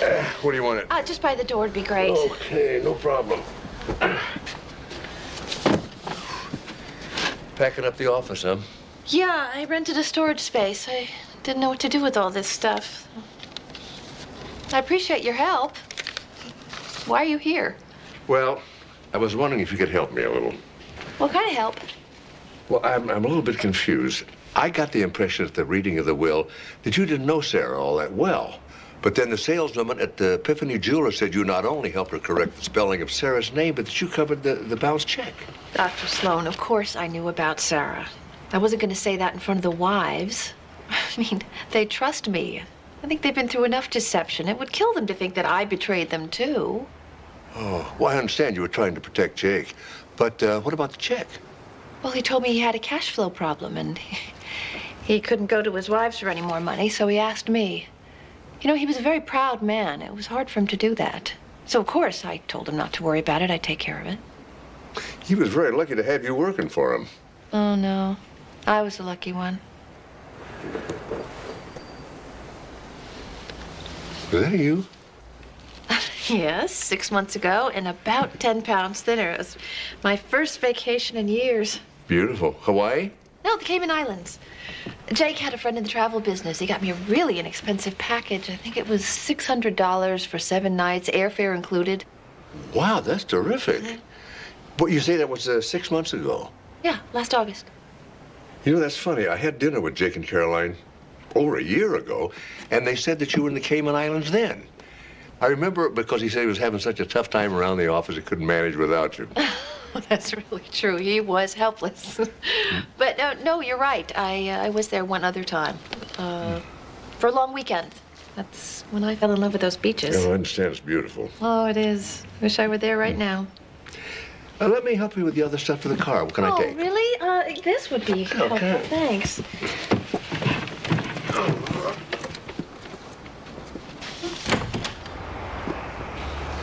Whoa, what a workout. Yeah. I guess I can give up my membership at the gym.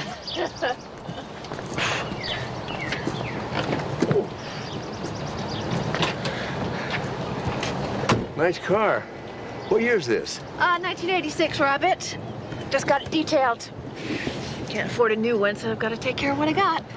Well, you know, I'm not that crazy about the newer cars. They all look alike. Yeah. The older models have a little more distinction to them. You drive it a lot? Oh, no, just back and forth to work. Yeah. How long does that take you? From Studio City, about 45 minutes. Yeah, takes me about that long from the hospital in Malibu. When there's no traffic, of course, which there always is. But if I leave by 6, I can avoid most of the traffic and clock in at 7 sharp. So, of course, I won't be driving as much now. No job to go to.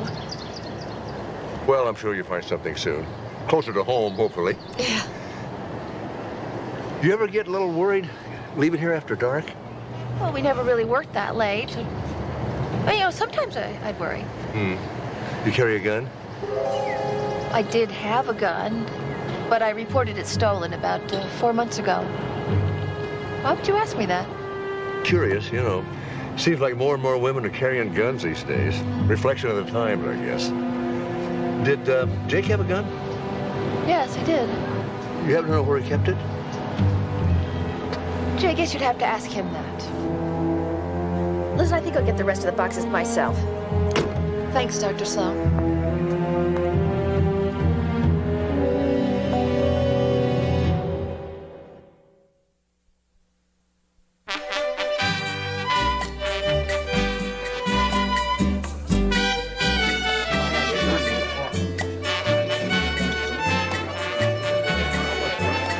Hey, sorry I'm late. I was in Santa Barbara all day. Oh, I've missed you. I can't tell you how surprised I was to get this. That was so sweet of you. I just love it. Something's wrong. Steve, what happened? Why didn't you tell me you were married? Because I was afraid you'd act like this. I don't get this. What were you thinking? I was thinking I just met a wonderful guy and wanted to enjoy our time together. But you have a husband. This is wrong. It's not a problem for me. Why should it be a problem for you? I'm going to spell it out for you. It's adultery. Okay. Look, that's a very old-fashioned word. So is marriage. Well, I guess I don't have what you call a typical marriage. Your marriage isn't working. Why don't you get out of it? Because it does work. We both love each other very much, but what I feel for you has nothing to do with him. Is any of this making sense?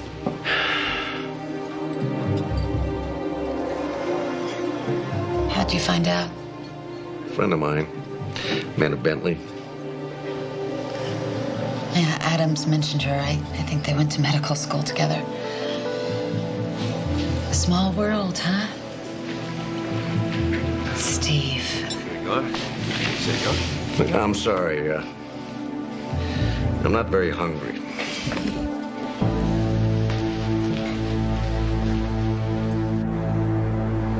$250,000. You've got it. I want it. What? Wait, you're out of your mind. Get out of here. I lied before when I said Jake never discussed business with me. He told me everything. You handled the books, and you realized he was starting to get suspicious that you were milking the company dry. That's ridiculous. No, I don't think so. I think you knew it'd only be a matter of time before he put two and two together. So he had to be eliminated. You're insane. You shot him when he was at his house. But you accidentally hit Gloria, and when you realized you missed, you followed him to my apartment, and when he came out, you killed him. Get out! Now that both wives knew about each other, they'd be perfect suspects. Jealousy, betrayal, wonderful motives for murder. How dare you? Oh, how dare you? How dare you? You twisted this to make it look like it was all about Jake's sex life, but that's not what it was about at all, was it? No, it was about money. Oh, and I know all about your little trips to the Cayman Islands. I'm sure there's a way to find out which bank down there has an account with your name on it. Look, if you think I'm such a mastermind, why didn't you go to the police? I just didn't want to get involved in the whole mess. But you know what? It just doesn't matter anymore, does it? Jake's dead. I want the money. You really don't have much of a choice, Anita. There's enough evidence to put you away. Well, then go to the police. You willing to take that chance? Yes, I am.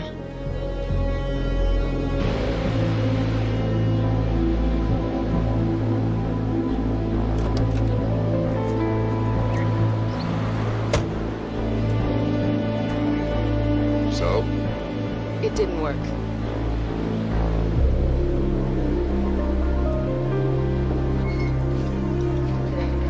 So you really think Jake's women killed him?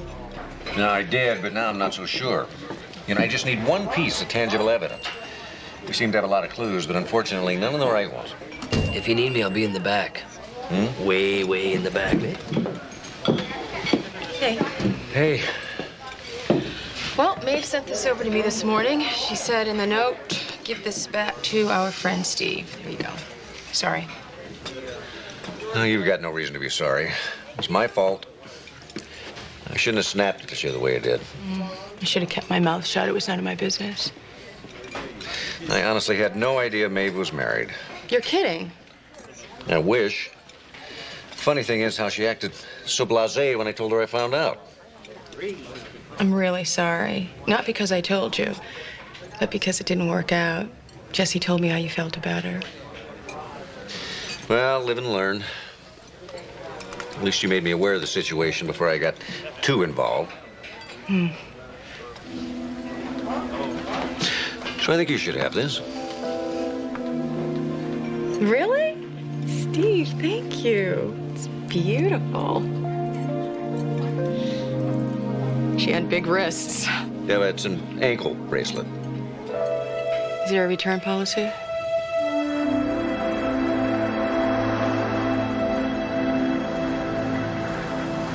You don't have to talk about it if you don't want to. I don't want to talk about it. Fine. Yeah, I guess you don't think your old man would understand. Dad, please. I'll be quiet. I feel like an idiot. You don't have to talk about it. No, I want to talk about it. Amanda was right. She was married. No, I'm sorry. I mean, she was just such an incredible woman. Smart, fun to be with. Sexy. Oh, yeah. You know, you may find this hard to believe, but I went through something very similar to this. You're kidding. Yeah, when I was in the Army. I mean, you know, years before I met your mother.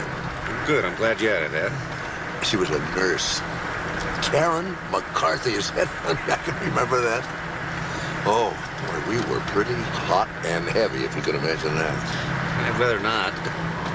I was head over heels about her. She had eyes of a shade of blue I'd never seen before, kind of a cross between ocean blue and sky blue.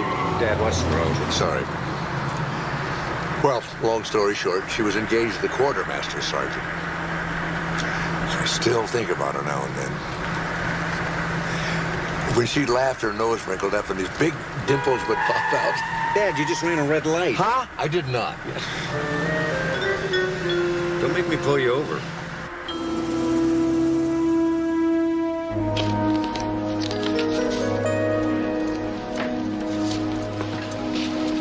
I don't believe this. They caught you.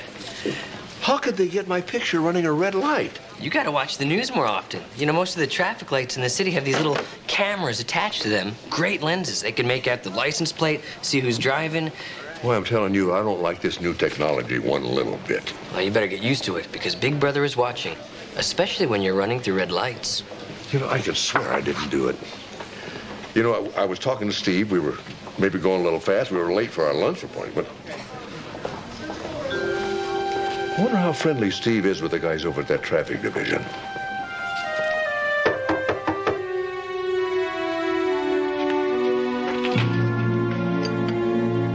Now what? Miss Tashman, I am sorry to disturb you, but you said something that's been bothering me. May we come in for a moment? Well, will it be quick? Because I'm really tired. Just take a minute. Do you remember we were talking about your car, and you said it took you 45 minutes from the valley to get to work by 7 a.m.? So? Well, I'm assuming you take the Hollywood Freeway, which is the most direct route. And your point is? There wouldn't be any reason to take any surface streets, especially in Santa Monica. That wouldn't make any sense at all, would it? Look, you're not making any sense. Listen, I've had a really terrible week. Just one more question, then. Is this a picture of you running a red light in your car? Okay, I ran a red light. Who doesn't? Okay. I know what you mean. It happened to me recently. It's a little embarrassing with those cameras all over town. So is that it? Are we done? Well, there seems to be a slight problem, Miss Tashman. You see, the photo's time-coded. You ran a red light at 6:38 a.m. the morning Jake was killed. He was murdered at 6:32 a.m. Now, if you look closely at the street sign, that's Montana. Now, that's just 2 blocks from the murder scene. And that puts you in Santa Monica and not Studio City at the time of the murder. You lied to me. Look, you people are harassing me. I want you to leave. It's no wonder you ran a red light. You must have been driving pretty fast to make it from Santa Monica all the way downtown by 7 a.m. Will you just get out? I also noticed a dent in your left bumper. Now, that was perfect the other day. And also, there's a red splotch on that bumper. I wouldn't be surprised if it matches the color of the car that you sideswiped in the parking lot, the murder scene. Oh, God.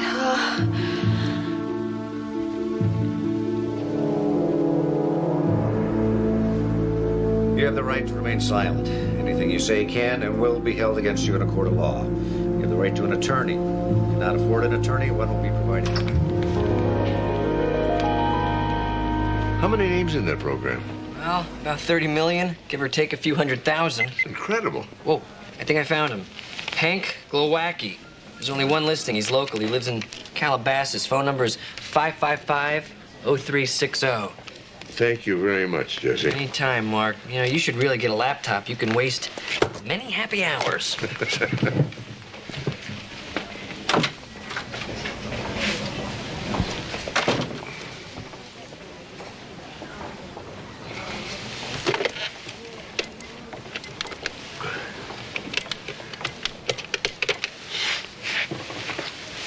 Yes. Is this a Glowacki residence? This Mrs. Glowacki? Karen Glowacki? Yet, by any chance, did your maiden name happen to be McCarthy? Look, you may not remember me. It's been some years, but this is Mark Sloan. Will you... That's right. I can't believe you remember me. Yeah, my eyes are still twinkling blue, all right. No, my hair's not brown anymore. Karen McCarthy, I can't believe it. How's old Hank? Oh, really? Divorced? That's a shame. Oh, but you're remarried. Oh, you're widowed. Oh. You married his brother. Yeah. 34 grandchildren. That's something, all right. Yeah, I know. The date hasn't even started and I'm bleeding already. Not a good sign. You know anything at all about this girl you're going out with? Of course I do. We know a lot of things. She's cute, funny, smart. You know it's tougher to get into veterinary school than it is to get into med school? Well, a dog can be very picky. You know, you have to wonder, though, why a girl with that much on the ball would have to go on a television show to get a date. She didn't have to, Dad. And she's new in town and she's adventurous. You know, she likes snowboarding, backpacking, and that other thing, what is it? Spinning. I mean, she's great. Or she's a psycho. Given my dating history, it could go either way.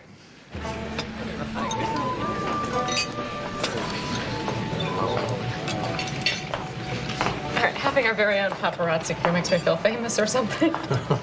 Don't look. Act nonchalant. Let me ask you something.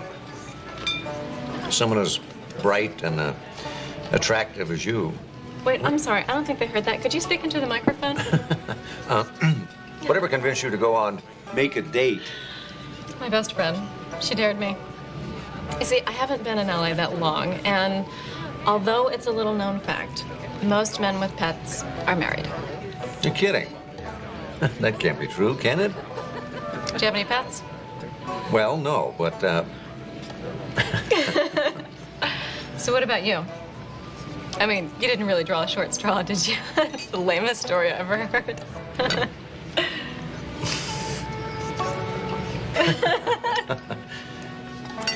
here's to short straws and best friends. I refuse to answer that on the grounds that it may tend to incriminate me. Oh, come on. Your secret is safe with me and our lurking film crew. What's the worst thing you ever did? Besides, go on TV to get a date. Okay, here it is. When I was 7 years old, I stole a whole box of those snowball cupcakes. The pink ones? I love those. After I stole them, I didn't know what to do with them, so I ate them all. Oh, you must have been sick for a week. Nah. No, only for a minute. But eating the evidence, that was very smart. Okay, your turn. Oh, mine is worse. Okay, I was 6. My brother had just chopped all the hair off my Barbie, so it was an accident, really. I just pushed him down the stairs. That's not so bad. He fractured his skull. That's bad. I feel terrible about it to this day. You know, technically, that's a felony assault. Oh, look who's talking, Mr. Grand Theft Cupcakes. Besides, he assaulted my Barbies. And juries tend to be very sympathetic about things like that. Listen, this is kind of embarrassing, but, well, I didn't know if we'd get along or not. So you made another appointment so you'd have an excuse to bail? No, not exactly. I got to go to work. No, sure. But I'd love to take you to dinner. That's okay. I understand. I don't think you do.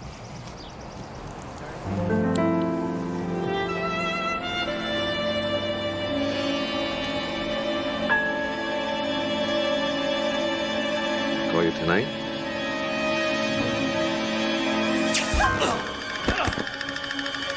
Get out. You can fire again. Are you all right? Dude, you're like shot. Yeah, thanks for clearing that up. You think you could call 911? Totally. Not a problem. Hey, do you mind? Steve, what happened to you? I thought you were out on your big date. Yeah, I was. I kind of got shot. Whoa, you gotta sit down. She shot you? No. I don't believe this. First you date that woman who turns out to be a cop killer. Jesse. And then you started seeing that woman, the FBI agent who took another assignment just when things were getting good. Hey, whoa, you gotta sit down. Jesse, it's just a scratch. And then you fell in love with that married woman, Maeve. Remember her? Married Yeah, Maeve. I remember. And now this. Steve, you are the unluckiest bachelor in L.A. So, Jesse, just give me the antibiotics or do whatever it is you're gonna do to me, will you? Until you sit still, mister. Trauma 3. Look, it's just a scratch. I don't need an operating room. His date shot him. I'm gonna shoot you in a minute.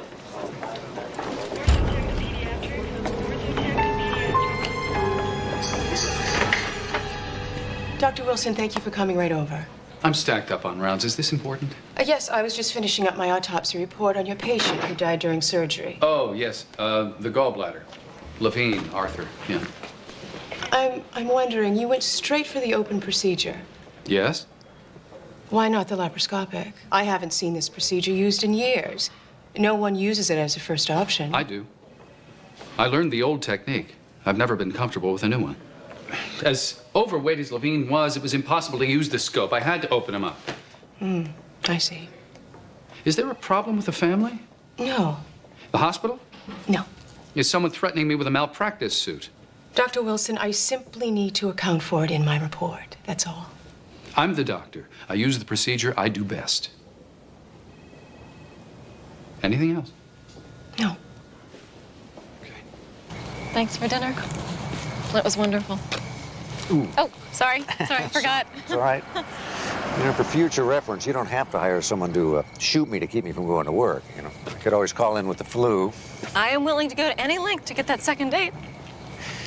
You know, I hope you don't think that you're in danger of getting shot every time you go out with me. I'm the adventurous type.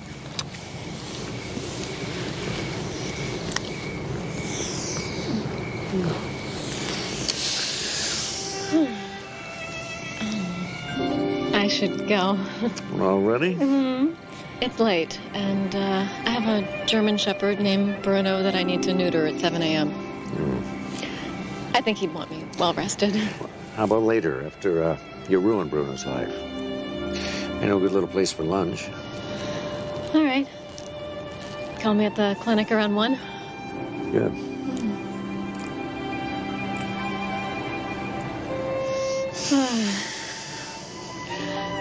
I have to go. Who's stopping you?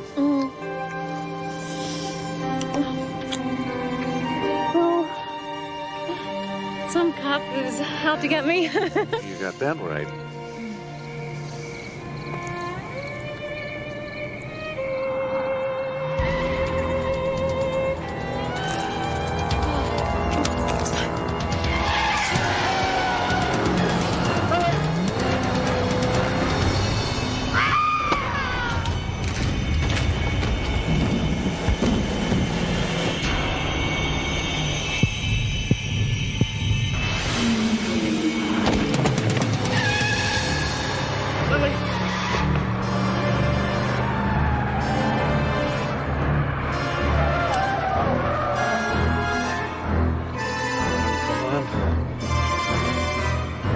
This is Lieutenant Steve Sloan.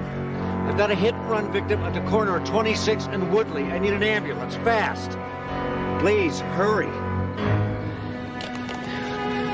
Please, hurry.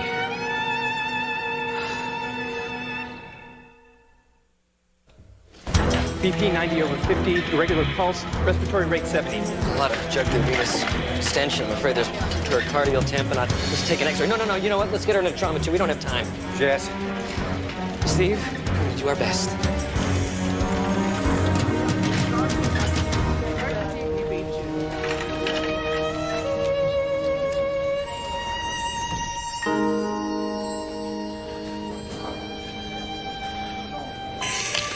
Meds in. Pressure's coming back up, 100 over 60. Thank God. Okay, let's set up for a transesophageal echo. We're gonna need another large bore IV. She's in B-fib. Paddles, let's go. Hurry. 200. 200 is charged. Here you go, here's some gel. Clear. Clear. Still defibbing. Okay, let's go again. Okay, 260. Clear. Clear. Try again. Let's bring it up to 300. No change. Yes, doctor, 300 joules. It's Clear. charged. Clear. Damn, come on, Lily. Again. I can't grab him. 300. Clear? Clear. Again. Dr. Travis. Look, I said clear.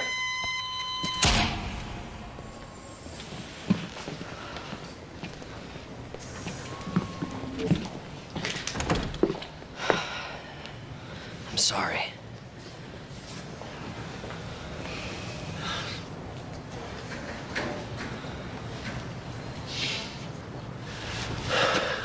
Steve. Amanda, just... They said that you were in surgery with a patient named Lily Wilson. Yeah. Well, it can't be her. She lives in Connecticut. It's got to be another Lily Wilson, huh? Frederick, what are you talking about? My sister's name is Lily.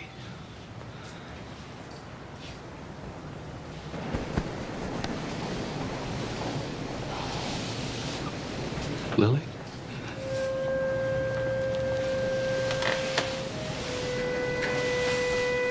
Oh, Lily.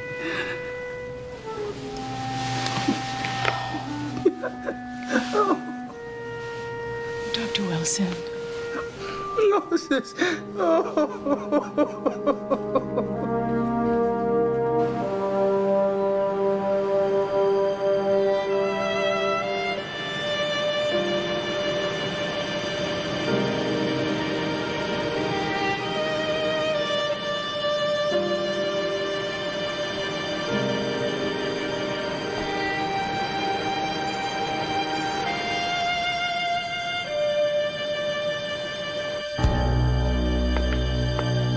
Frederick? They told me you were in here.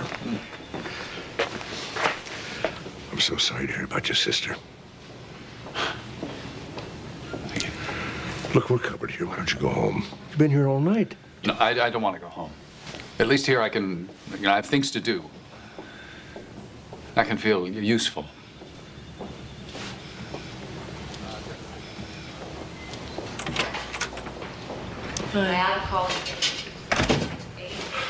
He wants to finish out his shift. Sometimes it's better for people to just keep going. How is Steve? Well, he left early this morning. He really hasn't spoken about it. Did you know Frederick had a sister? Not until last night. Mark? And I could be overthinking this, but doesn't it seem a little odd to you? Frederick Wilson's sister, he's never talked to anybody about her. She's in Los Angeles, on television, dating Steve. And he doesn't even know she's here? Yeah, he mentioned that yesterday. He said that they had had a falling out and that she had drug problems and that he hadn't heard from her since he moved to Los Angeles. What are you thinking? I don't know. Nothing, I guess. Just seemed like a lot of coincidence to me. You know, there is something else I wanted to talk to you about. It's a little weird given everything that's happened, but Frederick's been acting strange lately. For instance, yesterday I asked him to answer some questions regarding an autopsy I was performing on one of his patients. And he got really defensive and asked me if I was accusing him of malpractice. What was the problem? Well, his patient died during a routine gallbladder surgery. I was just curious to find out why he used the open procedure versus the scope. He told me that he had learned the open procedure first and wasn't willing to change. Seems kind of odd that he hasn't learned the new procedure, though. That's what I thought.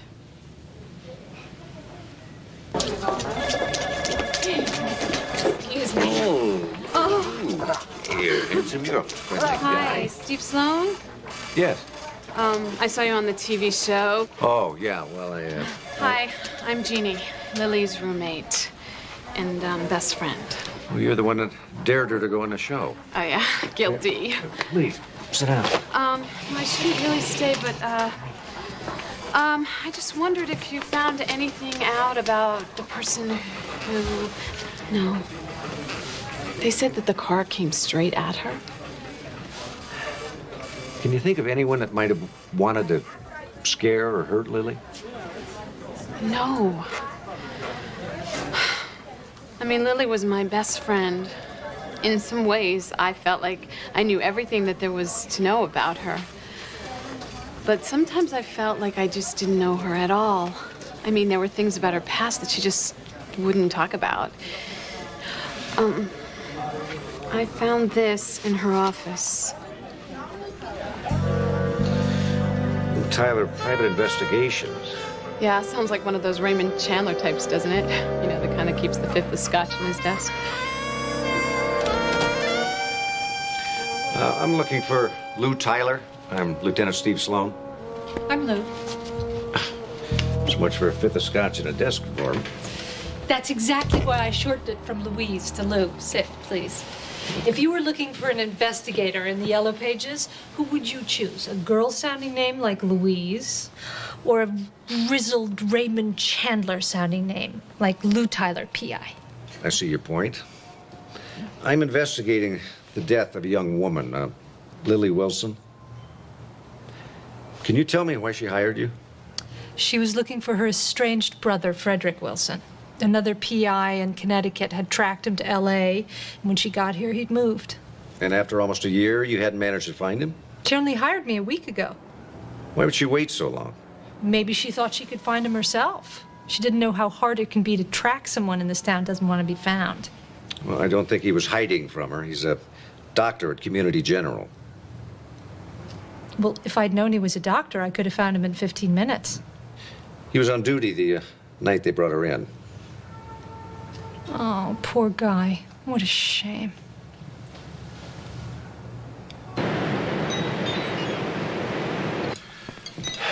Fix you some breakfast? No, I ate already. Funeral's at 10. I want to get there early. Yeah, I told Amanda and Jesse I'd pick them up. All right, I'll see you there. All right. Listen, Dad. After the funeral, you think we could talk? Sure. Some things here just don't add up.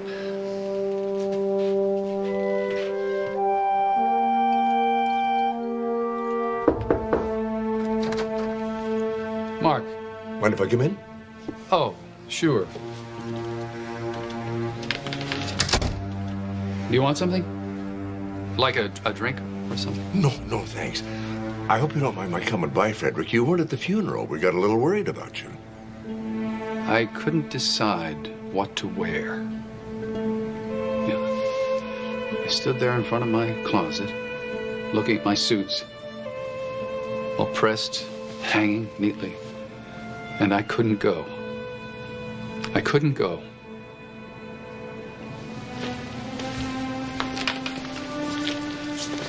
Now, when we were kids, Lily, our grandmother raised us. Well, she took us in. I guess you'd have to say we raised ourselves. I watched after her like she was mine.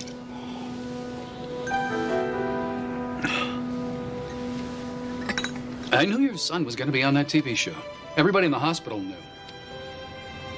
I forgot to watch. I forgot. I would have seen her.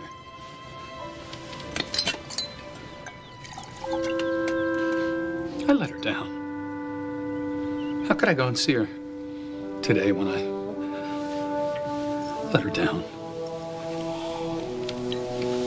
How's Steve? The gunshot wound. Oh, more of a scratch than a wound, really. Are they any closer to finding the guy who was trying to kill her? Well, I wanted to talk to you about that, Frederick. The police have about decided that whoever shot Steve was actually trying to kill Lily. Drugs. Damn it. Amanda said you mentioned something about a problem. Problem? No, she didn't have a problem. She was just throwing her whole life into the gutter. But hey, no problem. I wasn't about to stick around and watch. I told her I would do anything for her. Rehab, therapy, anything. But she was just so completely in denial. Is that why you came to California? You think that's harsh? I wasn't there, Frederick. So, she comes out here to find me and brings her drug problems along with her, huh? Yeah, I suppose that's possible. Well, listen, call me if you need anything, all right? No, but thank you for stopping by. Oh, there is one possible piece of good news. The camera crew said they saw a white convertible pulling away quickly from the Japanese garden. They track it down? No, couldn't get the license plate number. Well, how many white convertibles could there be in L.A.? 10,000? 15? Couldn't even guess. One of which, of course, is mine. Oh, yeah, that's right. I don't have an alibi. Not for the shooting, not for the hit and run. Well, I thought you were probably at the hospital. But there'd be no way to account for every hour. Yeah, I guess not. You're a good surgeon, Frederick. You're highly respected in the medical profession. I mean, that means at least as much as a white convertible. Well, better go. Call me if I can do anything. Oh, Amanda mentioned something about a gallbladder procedure you did. What? I was just curious. Why did you decide against the laparoscopy?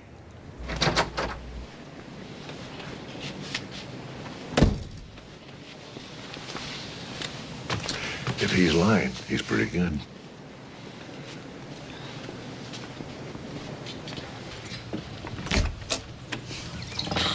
That was adorable. Marcus Welby likes you. He really likes you. Shut up. You know, you might want to consider drinking a little less, Frederick. Just a thought. So where were we before we were so rudely interrupted? I'm sorry if I gave you the impression that it was Lily who's been blackmailing you all these months. Impression? You come to the hospital and tell me she's going to the press if I don't give her more money? That's not an impression, Lou.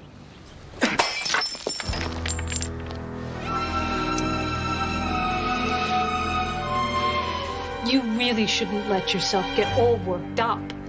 I'm not interested in exposing you.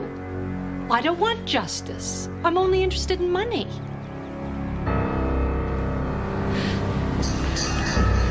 So, do you want to hear my new terms?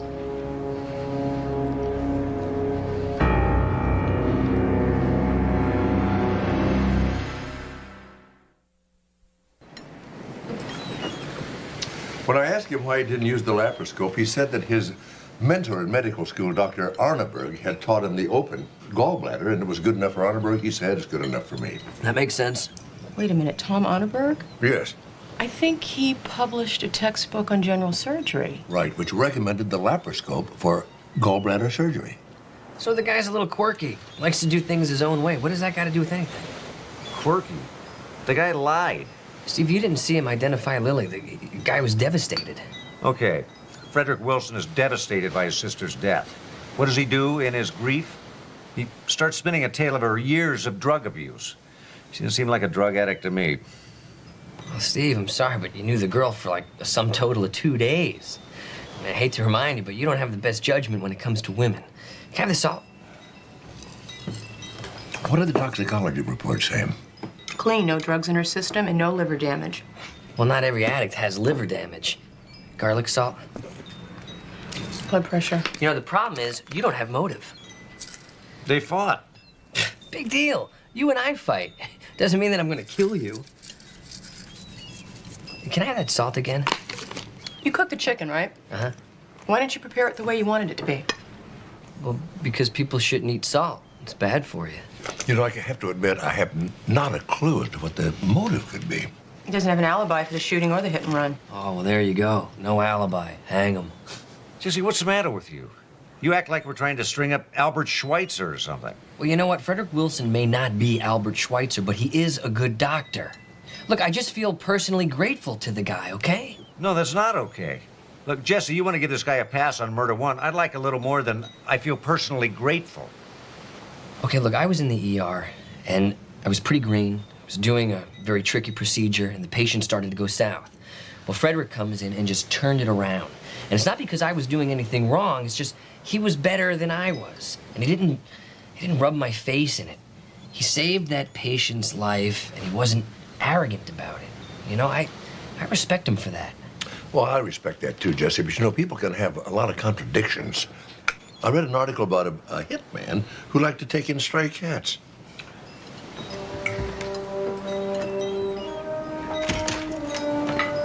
Excuse me.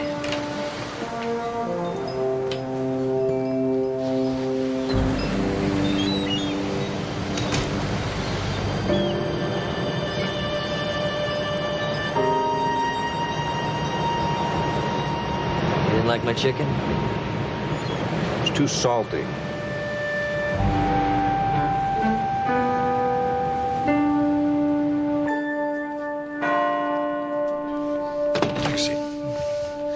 Thank you for meeting with me, Dr. Arneberg. My father sends his best regards. Tell him I'll expect him to write the foreword to my next book. Well, he'd like that. I wanted to ask you about a student you had years ago. Oh, well, now, I think you may have made a long, albeit picturesque journey for nothing. I like to forget my students as soon as possible. His name is Frederick Wilson. Oh, well, now, you made a liar out of me. Frederick is one of my favorite students. I like to think that I was a mentor to him. Yeah, that's what he said. He did? Frederick's in L.A.? Yes. Oh, well, I thought he was somewhere back east. Oh, well, California is blessed for having him on this side of the continent. You, seem to think very highly of him. Oh, indeed I do. I always knew he'd make a fine surgeon. He was a wonderful student, straight A's. But more than that, he had the soul of a surgeon. I'm not sure I know what that is. Well, who can define it, really? You see it, or you don't. Well, I just wanted to get a personal reference on him. I appreciate your time. Happy to be of help. You know, when they tried to throw Frederick out, I fought like hell for him, and I'm glad I did. They tried to throw Wilson out of medical school? Oh, yes. Why? He ran out of money. But Emily, my wonderful secretary, found a scholarship that had gone unawarded, which was specifically designated for minority students. Minority? Well, since he's African-American. So I called the real Dr. Frederick Wilson. He doesn't know anything about this. Well, if Frederick's smart enough to impersonate a surgeon, getting fake papers and somebody else's license would be no problem at all. Oh, Nancy, have you seen Dr. Wilson? Trauma 1, gunshot wound. Listen, call security, have them wait outside Trauma 1. Now. Sure, Dr. Sloan. Steve, he's in the middle of a code yellow right now. I have to stop him. All right, Dad, I'll get there as fast as I can. Don't let him get away. Oh, so what do I owe this honor? Doctor, I have to ask you to step aside. Security's waiting out in the hall. And why is that? Problem with your medical license. The other day you said I was a good surgeon, but a piece of paper changes your opinion? How good you are doesn't alter the fact that you can't practice medicine without a license. If I walk away before I insert this chest tube, this man will die. All right. You finish. I'll connect it to the Plurivac.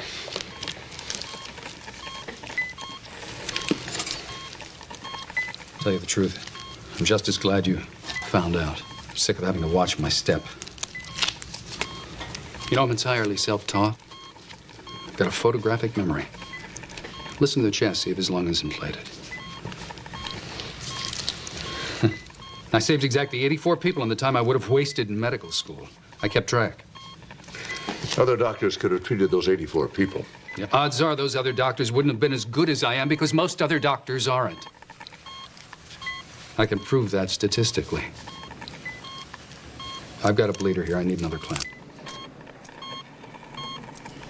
Wasn't easy convincing the license board to send me another man's license, but if you're clever enough and persistent enough... And lucky enough. Luck had nothing to do with it. Oh, another bleeder. Lip. Get a clamp, please. You got it? Got it. Good. Give me some suction and wide open IVs. I need help here. He's hemorrhaging. Get in there. There's a man with a gun. Where's the perp? Dr. Wilson, get him. Dr. Wilson said there was a guy... Dr. Wilson is the perp.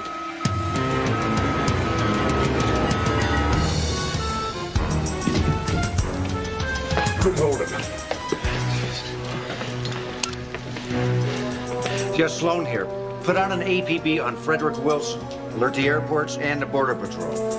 Right, thanks. I'm gonna go over to his place. You wanna come? No, we just got his patient stabilized. I have to make sure he's all right. I see him.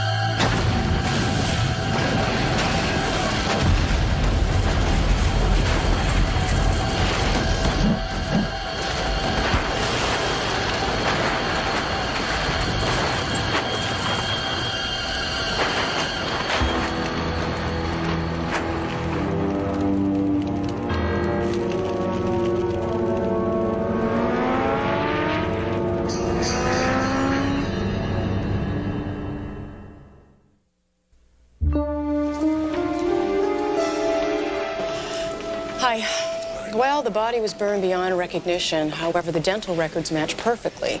Frederick Wilson was definitely in that white Mercedes. Or Frederick Wilson. You know, he's the last person on Earth I would figure for a suicide. We found a trace of Valium in his system. Possibly he was a Valium user, self-prescribed. And he could have been sedated and murdered and pushed over that cliff. Well, why would someone want to kill him? Suppose Lily wasn't the one threatening to expose him. Suppose it was somebody else. Well, but why kill the goose that's laying the golden egg? No reason. Unless the goose was about to be cooked and wanted to take you with him. And how do you prove that?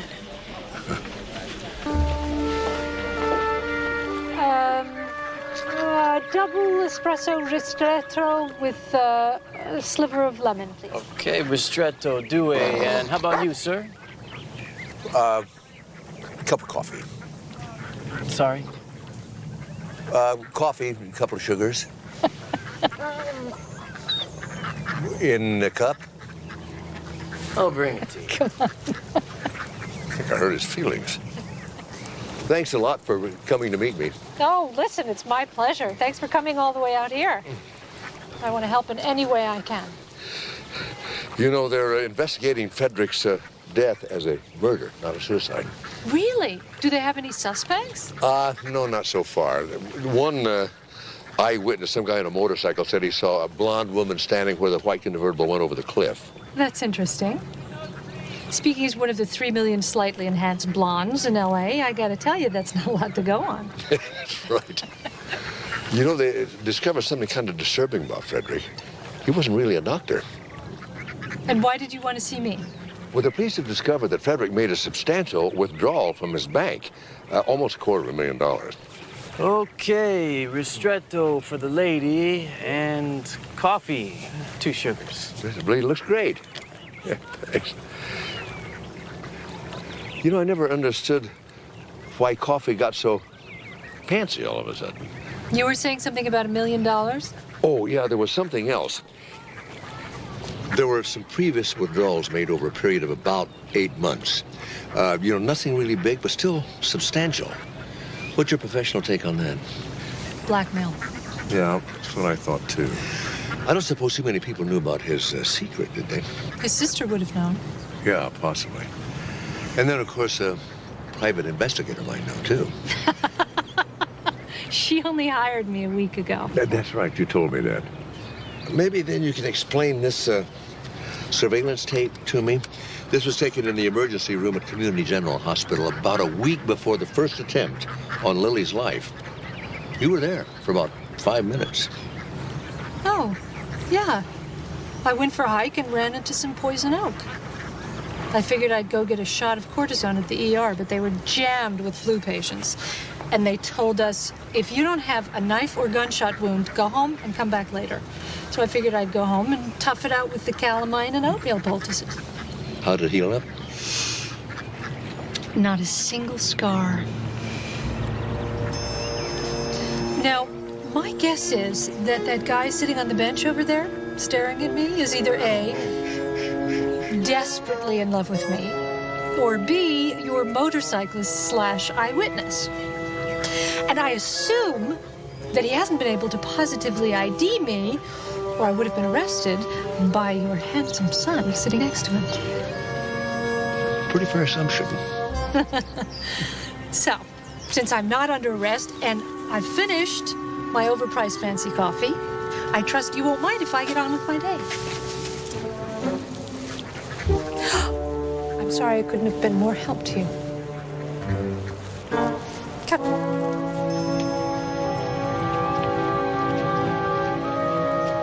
I can't tell. Sorry.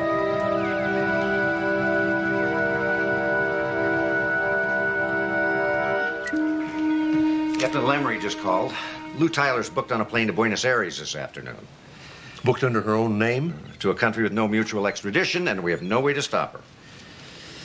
You know, she's got that $250,000 on her. They'll search her, but of course she's way too smart for that. Well, you know, she's also too smart to let everybody know she's going to be on that plane. Maybe the reservation's a decoy. Maybe, but where do we start? Did anybody ever collect on Frederick's life insurance? Everything keeps coming to a dead end. You know, if Lou killed Frederick, she's getting away with it. With Frederick dead, we have no way of knowing if he killed Lily. Hello?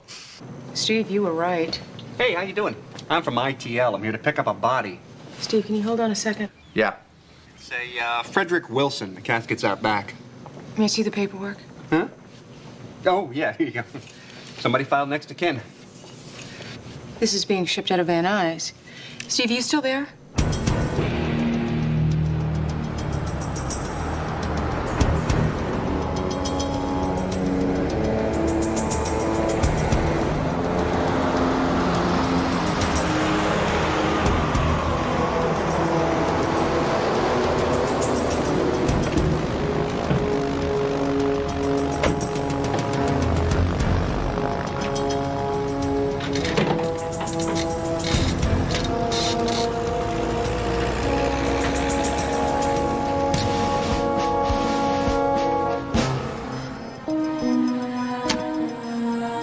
What's going on? Aren't we cleared for takeoff? The tower called. They spotted a flare in our number 2 engine as we were warming up.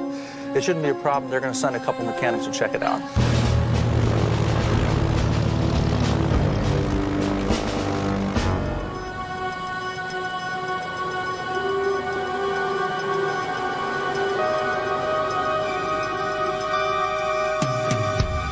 Lou Tyler, you're under arrest for murder. That's ridiculous. I'm transporting Frederick Wilson's body to relatives I've tracked down in Florida. That isn't Frederick's body. But surprising, considering your friend, the medical examiner, said that it was based on dental records. Right. Unless, of course, you murdered someone who roughly fit Frederick Wilson's description, and then broke into Frederick's dentist's office and substituted his dental records for your John Doe. Why, pray tell, would I do that? So you and Frederick could make it seem like Frederick Wilson was dead. You guys are all over the map. First you have me murdering Frederick, then you have me conspiring with him. Of course you don't have prints. You have no proof of a break-in. You have no proof that that body isn't his. Well, that's one thing you didn't count on. We can prove it's not Frederick's body. I would love to know how you're going to do that. That body didn't have the hairline skull fracture that Frederick Wilson got when he was a little boy. His sister pushed him down the stairs. Said it was the worst thing she ever did. And the worst thing Frederick ever did in his life was kill his sister because he thought she was blackmailing him. It was you, wasn't it? Oh, wouldn't that have been clever of me? And you kept blackmailing him. But when it was clear he was going to be brought up on charges for being a fake doctor, he threatened to take you down with him. And since each of you had the goods on the other, there was only one way out. Split up what money there was and part company. Fake Frederick's death and split the insurance money. And then there was the $250,000 in the lining of the casket. What the hell is taking these guys? Don't even think about it. It wasn't my idea to kill Lily. Oh, shut up! I thought she was going to expose me, destroy everything I'd built up. She never did believe in me. Even when we were kids. I thought she was going to ruin my life. Frederick, nobody wanted to ruin your life. You did that yourself.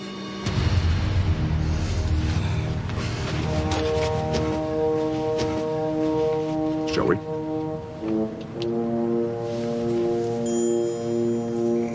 I'm not saying anything until I speak with a lawyer. Well, I thought the least you'd do is say thank you. And why would I want to thank you? Because Frederick Wilson is no more a jet pilot than he is a doctor.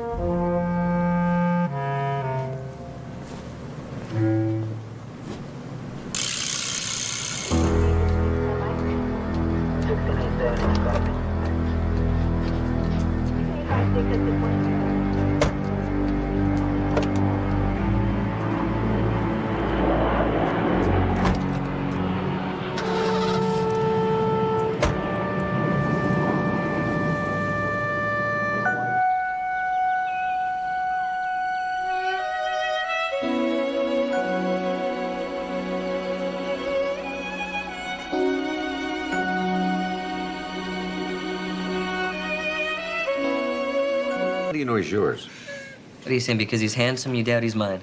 I'm just saying that, maybe you should get a DNA test. Look, he's not mine. I told you, she said that he's mine, but he's not mine. I mean, there's absolutely no way that he could be mine. Technically, there's one way, but I'm gonna get a DNA test tomorrow. He's not mine. She just ran off and left him with you?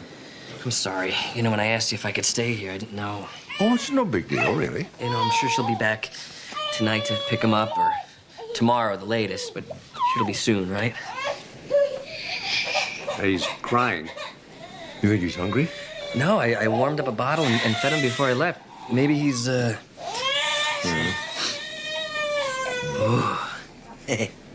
Oh, don't look at me. I never changed a diaper in my life. Dad? Yeah, you know, you're good with kids. I haven't changed a diaper in 30 years. It's like riding a bike. I trust you. All right, give him to me. Come on, little guy, I'm gonna change you. Sloan here. All right, I'll look into it myself. Thanks. Oh, what are you, chickening out? No. When you said Grace seemed frightened, I checked with the station. Cheryl asked around and found out there was a disturbance at her apartment this morning, so I thought I should check it out. Although it might be more fun to watch you two change the baby. We'll do just fine, wise guy. You go ahead. Good luck. You want to roll him over on his belly. Jesse, you changed the baby on his back. No. Haven't you seen the movies? Every time a guy goes to change a little boy's diaper, he gets spritzed in the face. I must have changed Steve hundreds of times. I never got spritzed in the face. Okay, fine. I'm just going to stand back here and watch. Okay, now hand me a clean diaper. This one? Yeah. Okay, we used to have the cloth ones. Well, anyway, lift the baby up like that. Put him in there. You want to try it? No, you're doing fine. Okay. And then these close up somehow. You got it backwards. What? These things, I think, have to go underneath. Oh. Lift his leg. Oh. Come here. Oh, I see. Oh, there we are. Oh, wait. Powder, we gotta have powder. Baby's gotta be powder. That's good. You gotta. There.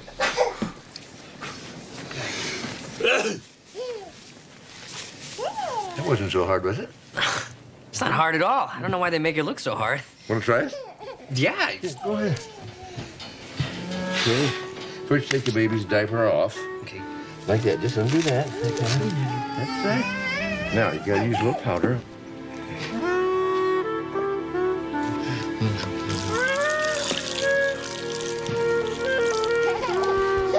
You said no spritzing.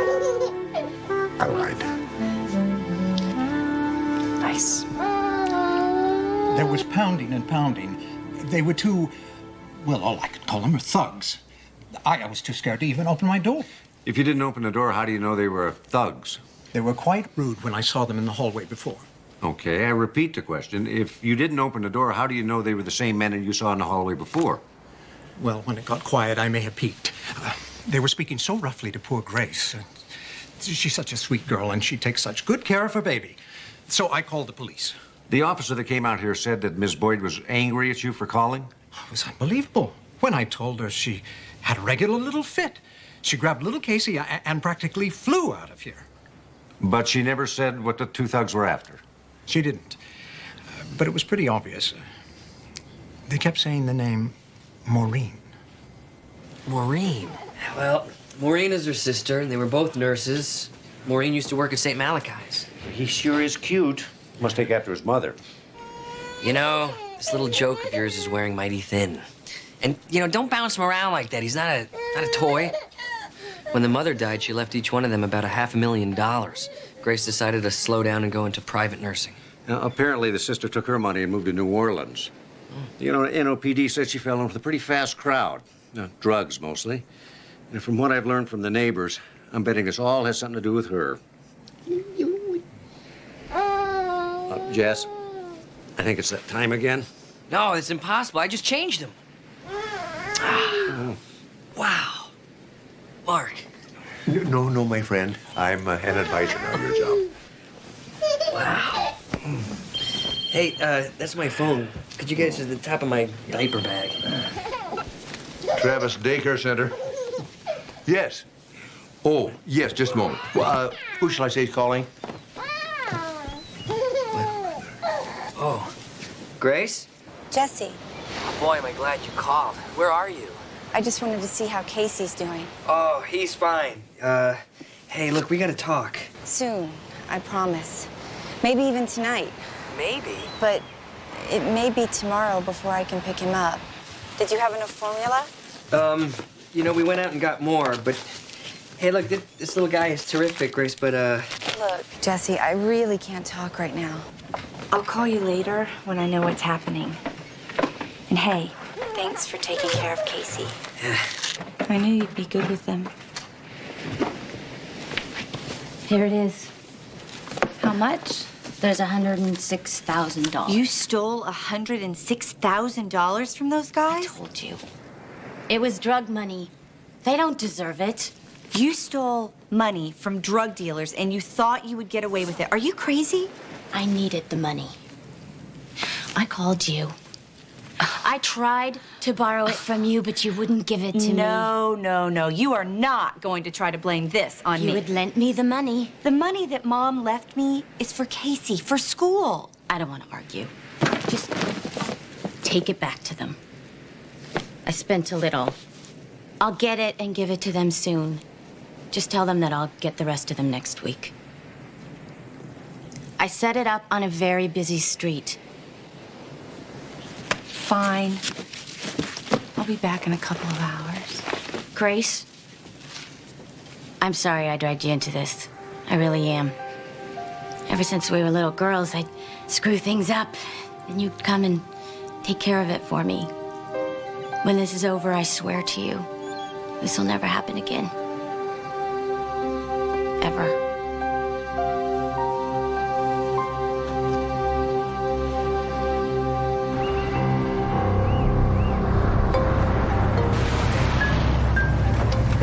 Get in.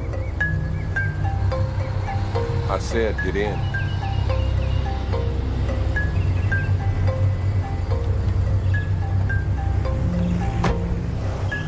Here, take it. And leave us alone. Where's the rest of it? She said she'd get the rest of it to you soon. There's only about $100,000 here. You're kidding me. There's $350,000 missing and she's gonna get it back to us soon? You think we're idiots? $350,000. She stole $460,000 from us. I didn't know. She told me that. I don't like playing games, sister. Now, that woman left New Orleans 3 days ago with $460,000 with her. Now, she got that money somewhere, and I want it back. All of it. And I want it today.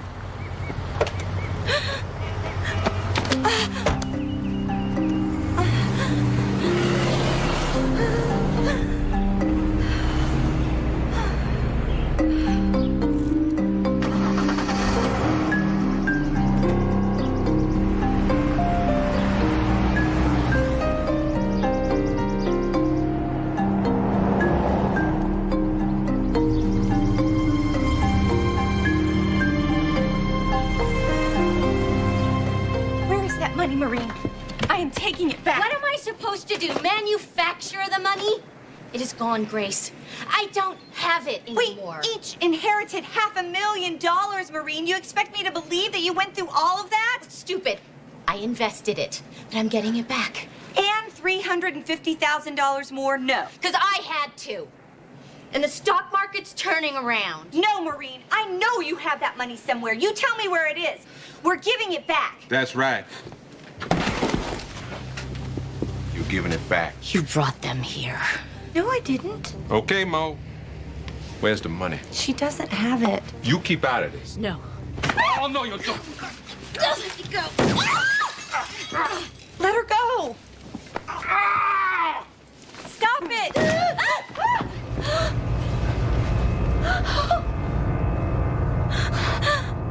Maureen. She's dead. No. Tate, you're a damn idiot. I didn't mean to. She bit me. How are we supposed to get the damn money back if she's dead? It wasn't my fault. What are you gonna say? You're gonna say it's my fault? You know what this means? We gotta go kill the other one now, too. Hey!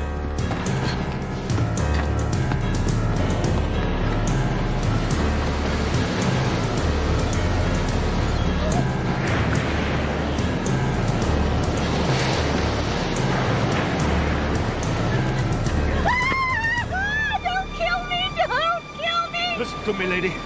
I got no interest in killing you. All we want is the money. I told you. She said she didn't have it. And I told you, she's lying. Now either you find the money or you get it from somewhere else. I don't care how, but you get it. or else you and that little baby of yours gonna be real sorry.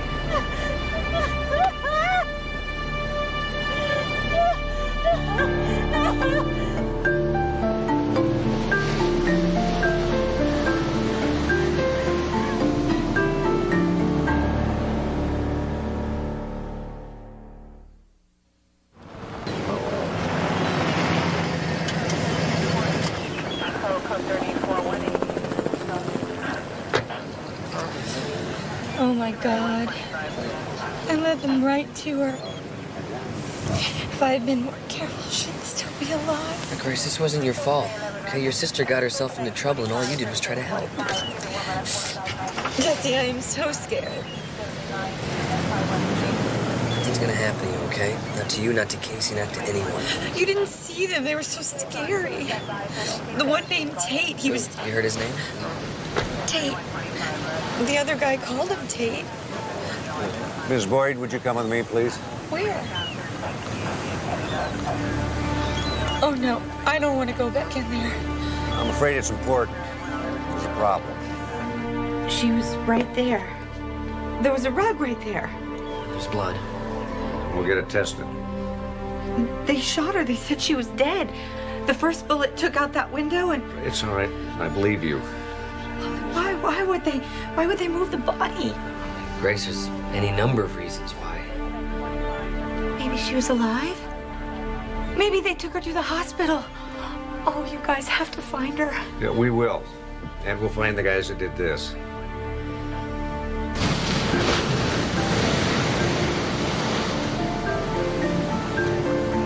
This is unbelievable.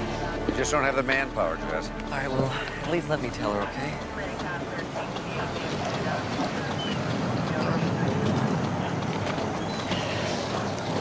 What were you two arguing about? Well, his captain says that they don't have enough manpower to give you round-the-clock protection. He doesn't believe me. Well, Steve does, but without your sister's body, he can't convince his captain that anyone's been killed. I think that's why they moved her. This is a nightmare. Look, I have an idea. Why don't you come out to the beach house with us and stay there? No! My baby is there. I have already led these monsters to my sister. I am not leading them to my baby boy. No. Miss Boyd, do you recognize this cap?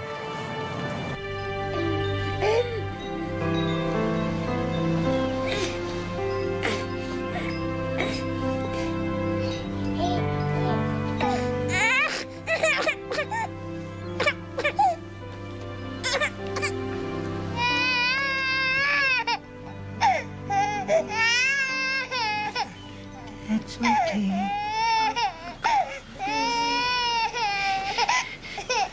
Right. Here, man. Okay.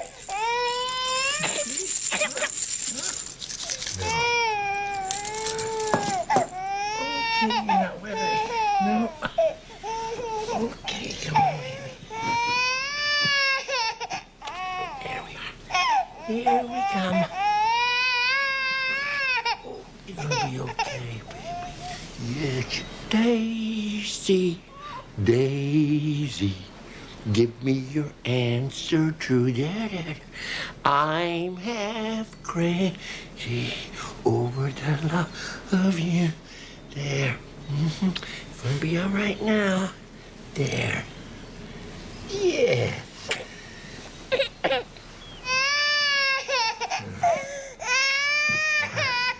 Just out of curiosity, I read an article in the Barbecue Bulletin about a cop out there in Malibu who got his own rip joint. Really, you read that? Sure, yeah. Well, actually, that was me. That's you? That tall, good-looking hunk of manhood? Well, I don't know about that, but I'd be happy to send you a bottle of our sauce if you like. Chap, you won't come down here, let me baste your short ribs. I will surely let you light up a log or two of my grill. Well, that's a very tempting offer, and I'll certainly call you when I'm down that way. But first, about this guy named Tate. I don't even know if that's a first name or a last name, and I know this is a long shot asking about some guy who may have had one of the caps from your restaurant, Ms. That's Boudreaux, Chantel Boudreaux, just like Tate. Excuse me? Tate Boudreaux, that useless no-count piece of gristle you've been talking about, is my ex-husband. And his name is Tate Boudreaux? Yeah, you see him. You might mind him. I ain't seen no child support check for about 6 years. Well, I'll do that, Mrs. Boudreaux. And thank you.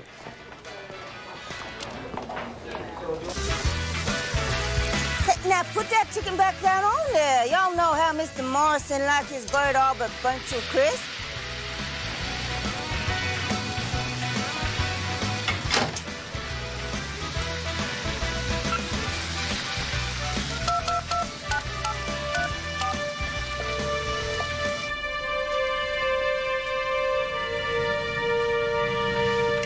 We got a small problem.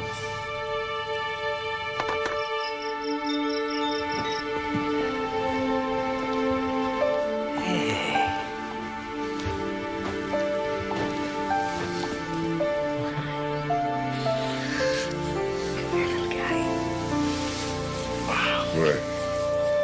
It's okay.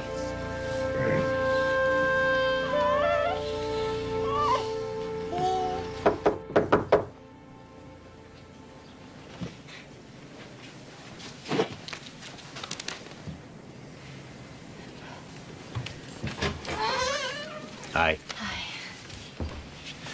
Interesting decor. Have to get the name of your decorator. They said she had the money. If she did, she may have hidden it here somewhere. And you're just gonna hand it over to them? I want to be safe. I want my child to be safe. If I give them the money, they'll go away and leave us alone. I didn't come here to argue with you, Miss Boyd.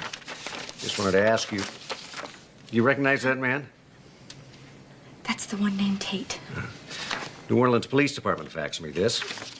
And that car you saw, could it have been a 72 Cadillac, black? It may have been. Because that's what Tate Boudreaux drives. I put out an APB on it.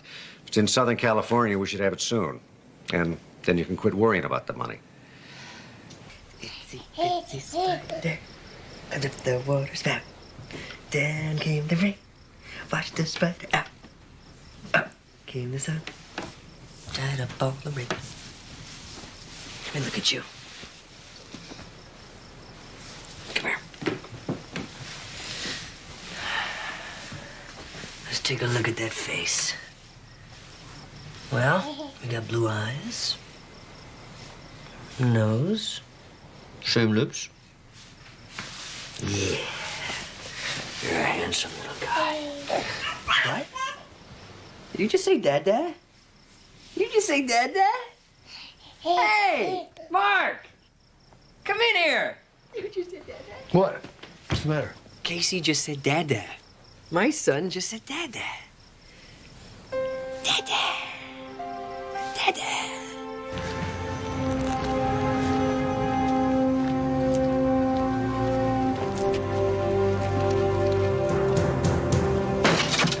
Please, freeze.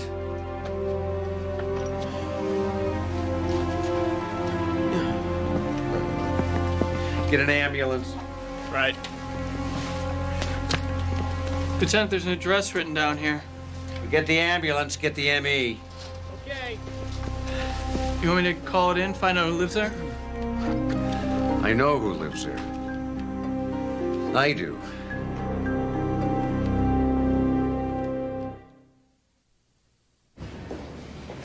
Are you sure he's safe here?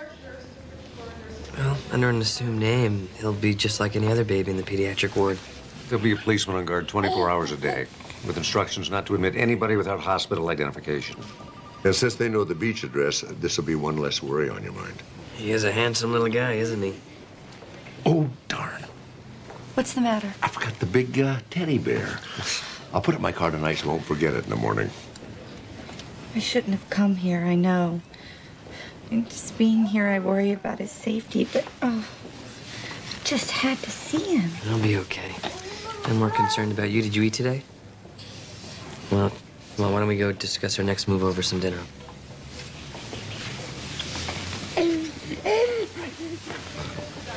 Thank you. What are you thinking? I'm thinking there's already 2 people dead. Bless you. Why would a killer hide one body and then leave the second one?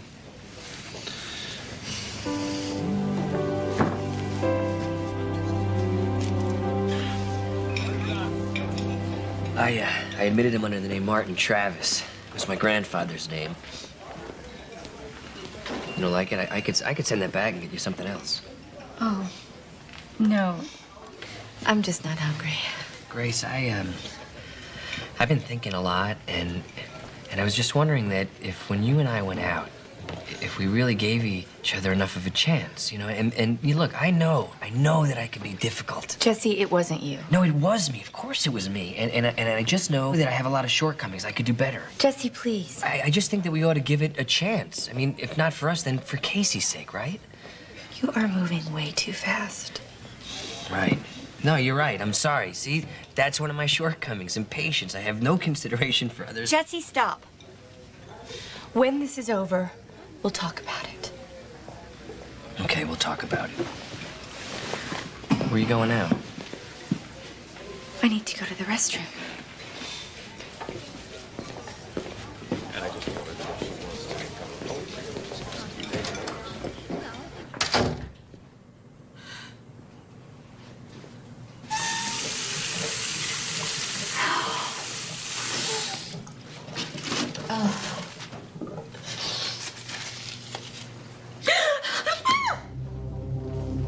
You seen what I did to my friend? Last morning, sister. I want the $350,000 by noon tomorrow. Shut up. I don't care how you get it. You find it, you borrow it, you steal it, for all I care. Noon tomorrow, the parking structure at Ocean and Pacific. You and nobody else. No friends, no cops, nobody. You're there alone with the money, or your baby becomes an orphan. Grace?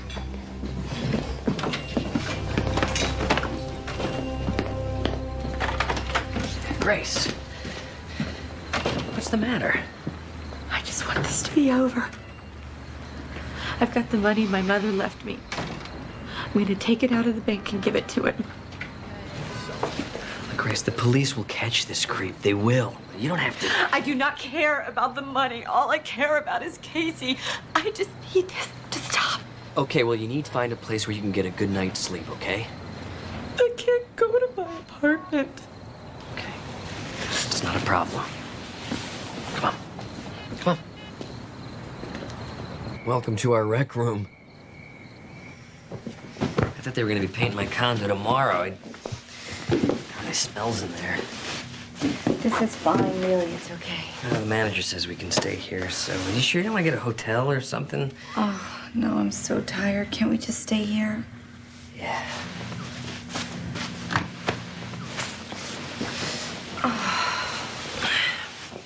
Comfortable? Mm-hmm. I'm okay. Really. Okay. All right.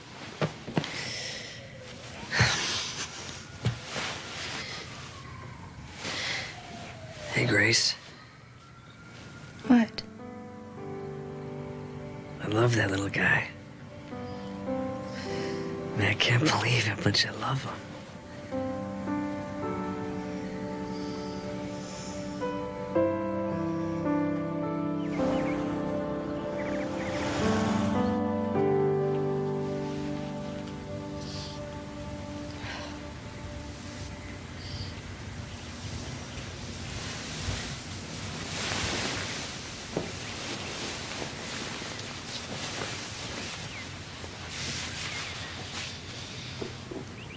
I'm awake. I was trying to be quiet. Oh, that's okay. I was awake most of the night. I'm sorry. It was nice watching you sleep. Did you sleep okay? Fine. Jesse, I've got to go. Well, just give me 5 minutes, all right? I just want to brush my teeth and change my sweater, and then we'll go get some breakfast, all right? Okay. All right. 5 minutes.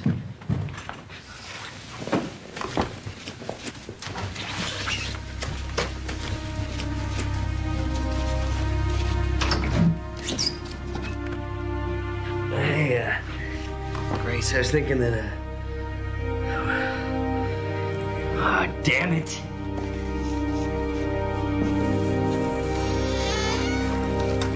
See what you needed to see? I'm worried. I've asked the New Orleans Police Department for the names and description of any known associates of Mr. Boudreaux's. Maybe Grace will recognize one of them. That's exactly one of the things that's bothering me. Did you check the blood you found on the floor of that trailer at the beach? O positive. And you checked Marine Boy's blood? Yeah, according to her personnel record at St. Malachi, O positive. And we think it's hers. Those two come in here and threaten everybody in sight. They commit a murder and make absolutely no attempt to hide their identity. Boudreaux checked in here under his own name. It's like they think they have nothing to fear. According to the NOPD, he was just a small-time marijuana pusher. And maybe he and his partner were just in over their heads. That's true. You don't become a criminal because you're overly intelligent. As for showing their faces, unfortunately, I can think of one simple explanation. Me too. They plan to kill anybody who can identify them. Meaning Grace. Talk to you later. Sloan here. Steve, it's me, Jesse. I can't hear you. I have to whisper. Is that better? Jesse? All right, listen. I followed Grace to her bank this morning. She withdrew a briefcase full of cash. Now she's waiting to meet someone at a parking garage at Pacific and Ocean. I think she's waiting to hand the money over to some guy. All right, I'm on my way.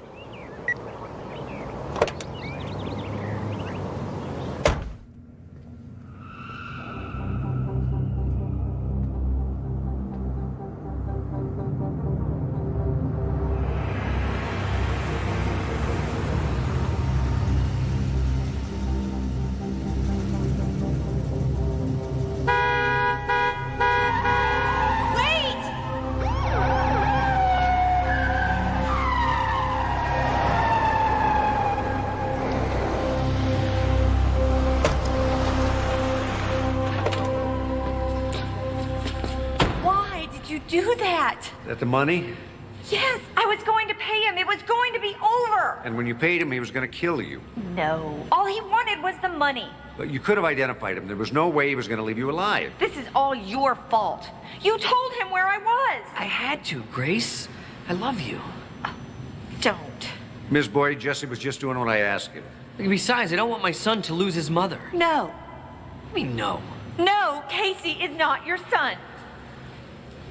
I just needed someone responsible to take care of him, somebody that I could trust, and I thought that I could trust you. Especially if you thought he was yours. God, I was such an idiot! I hate you, Jesse, I hate you! And when this is over, I never want to see you again. Hey, Grace! Leave me alone!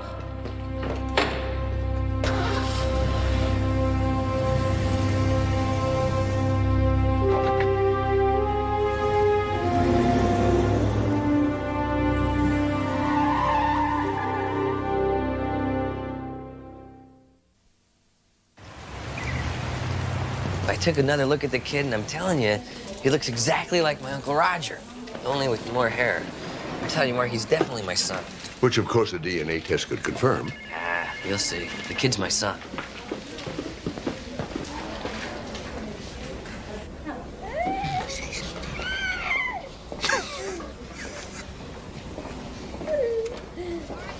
Henry, get the crash cart. Come on.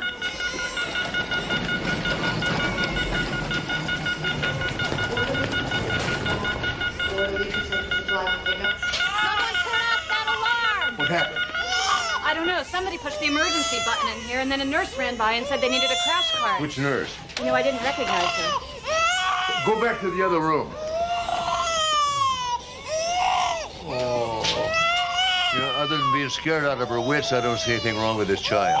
Dr. Sloan, the baby's gone. I was just down there for a second, I swear to you.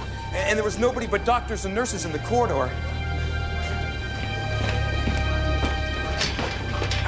I'm sorry, Dr. Sloan. God, I'm sorry. No, no, no. Grace, the police will find him. You said that nothing would happen. You promised that you would take care of him. I know that nothing will. They just want to use the baby to force you to pay back that money. You don't know anything. I don't care what happens to me. But if anything happened to Casey, it wouldn't be worth living. I just want my baby to be okay. Okay, sister. But now you know about your kid. Oh, don't hang up. Don't hang up. I've got your money.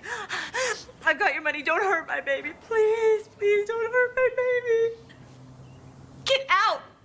Get out of my apartment and leave me alone. Grace, be careful, please. I said get out.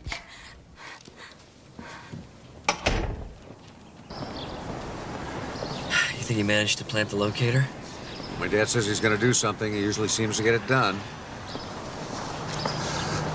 It's in the bag with the money, and she just got the call. Good. We'll let her exchange the money for the baby and then follow the bag and pick up the kidnapper. I'll go get my car. I think we should park a block or two away so she doesn't spot us when she comes out.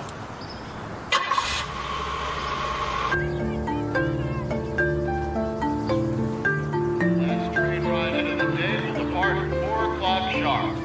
That's the last train ride of the day departing at 4 o'clock sharp.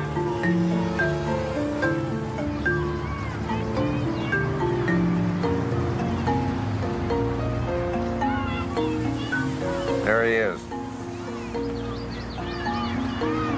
You gonna pick him up now? He may have accomplices watching. As soon as we know the baby's safe, we'll follow the locator to the money and pick them all up.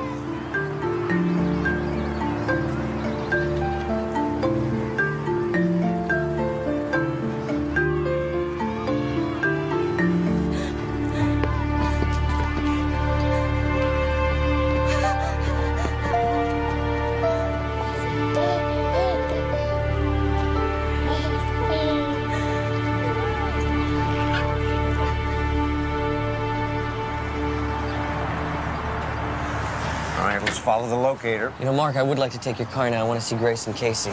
Sure.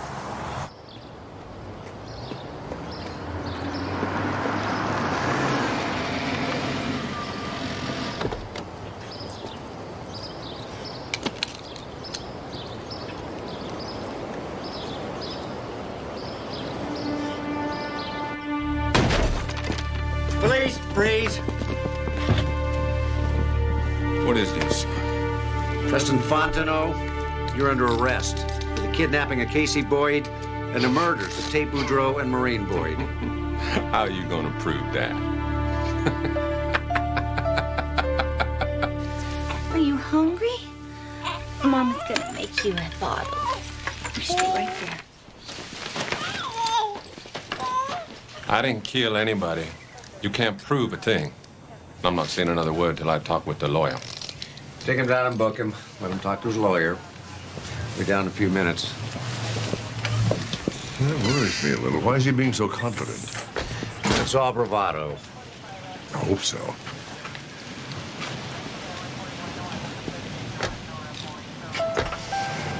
Here we go, baby.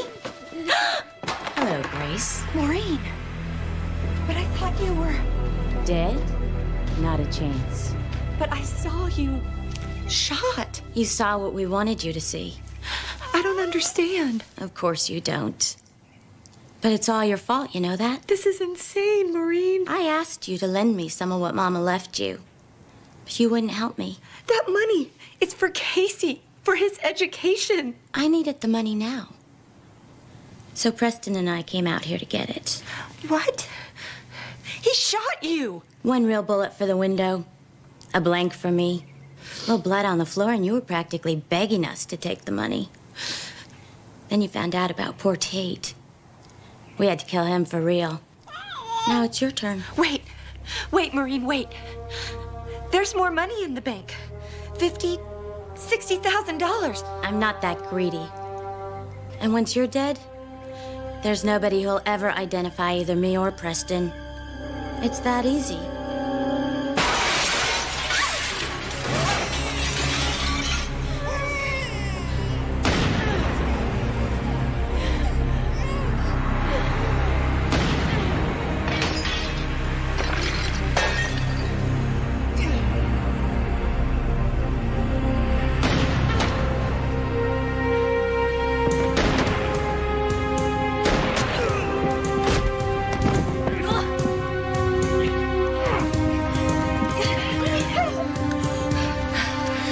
You won't shoot me.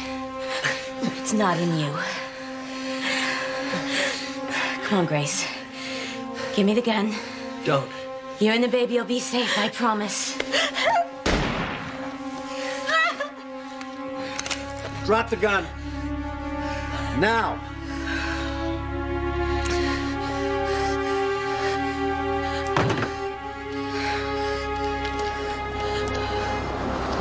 Dr. Sloan says you're fine. Couple of weeks, you'll be good as new. That's what they tell me. Hey, look. Stitched him up for you. Left-handed. One of the benefits to marrying a surgeon. Knows how to sew. Thank you. Casey will love it. But Jesse... Grace, I've been thinking.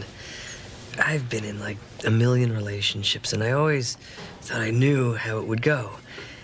You get married, you have kids, even if you don't want them or if you're ready for them. But, you know, I was wrong.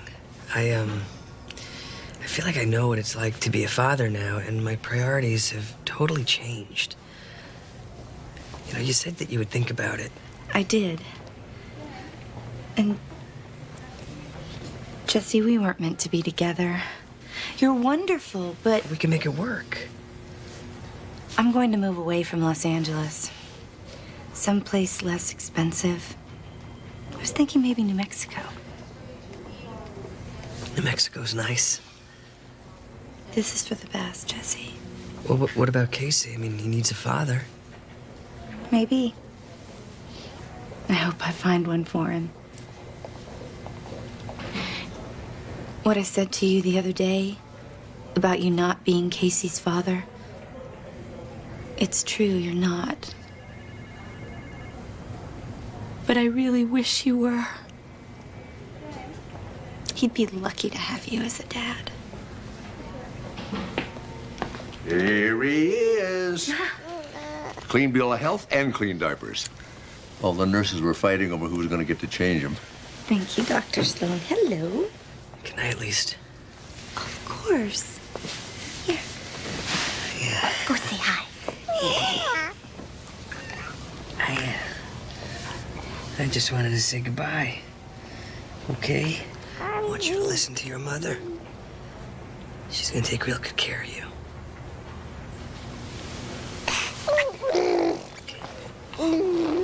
Good boy. Oh, goodness. So big.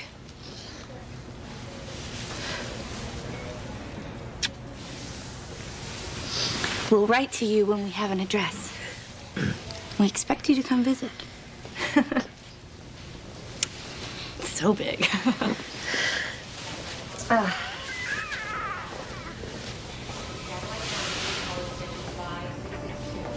Jesse, Okay.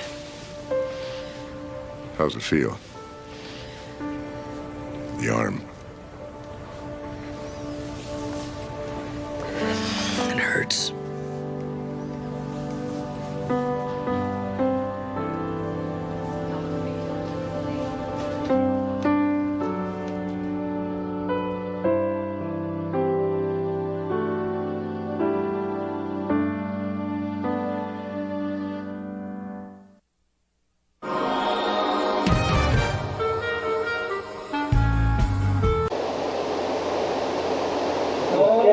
Có tiếng để ấy kìa.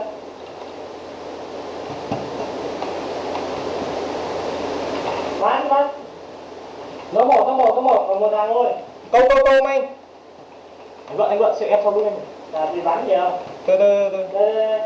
Có cứu nó cứu. Chấm đúng vị trí nào?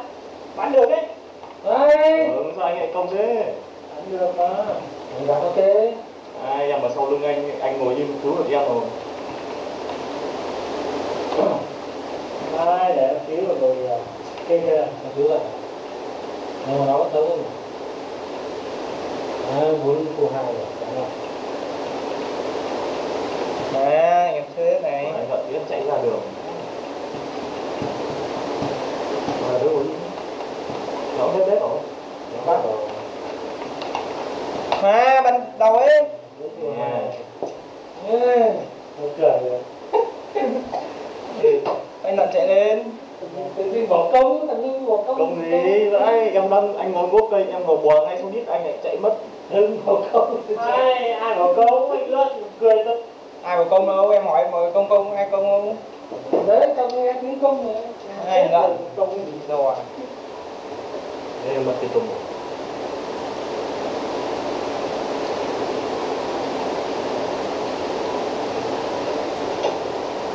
Có đỏ ấy rồi chính nó rơi liên tục trước mặt nó có lúc cả mũ bà gấp bà.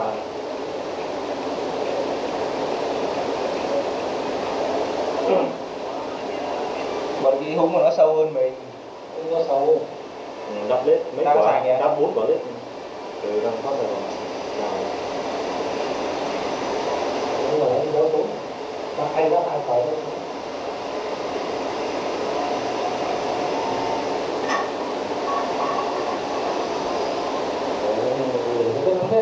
Chán thật.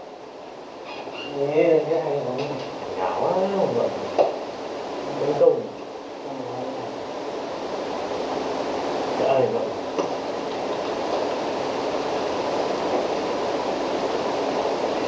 Bây giờ thì chỉ điểm anh em vào đứng thôi.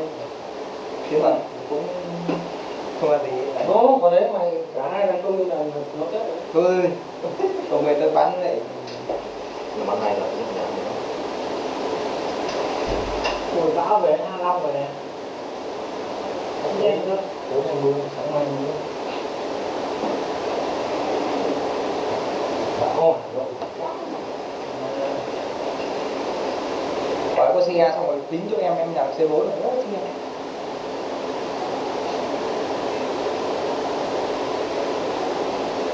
Để anh làm gì nữa. Làm này cảm tử thì nó tốt một. Nó có 2 thằng rồi. Đi ra giết được.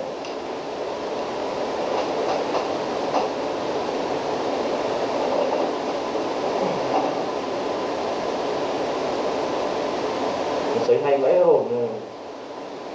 Cứ hở một tẹo là ngốc luôn.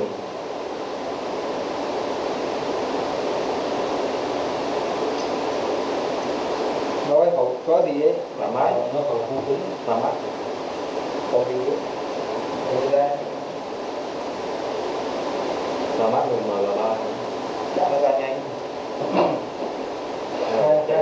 Đúng rồi, mình toàn vào đầu. Hay là được cái tính đồ các bạn làm.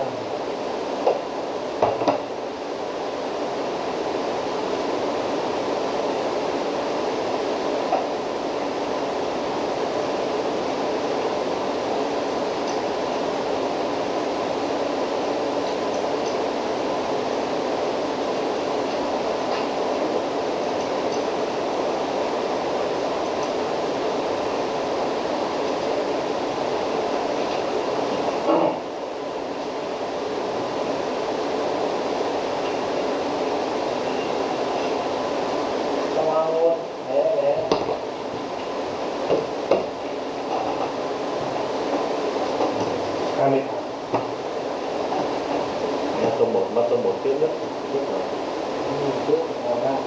Rồi trong bo, rồi 4 người. Bởi nhau bo. Rồi mình cứ đẩy dinh sợ nó vào bên. Tham quá. Nhiều đó chắc. Ở đây méo có đồ để ném cơ. Hết rồi ném rồi. Đầu tiên là tao đứng đấy. Chờ cho hai tập có bo gì.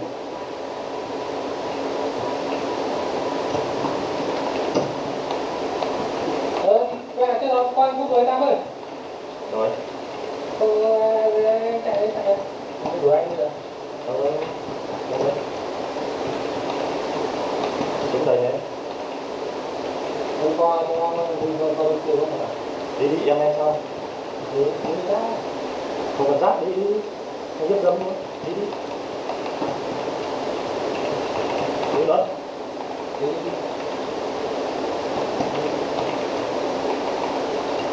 Dạ đâu ấy? Đâu sao vậy đấy?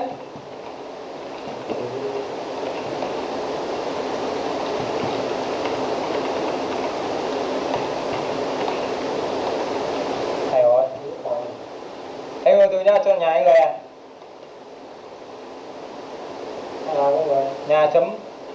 Đây. Chấm bài. Đấy có gì không?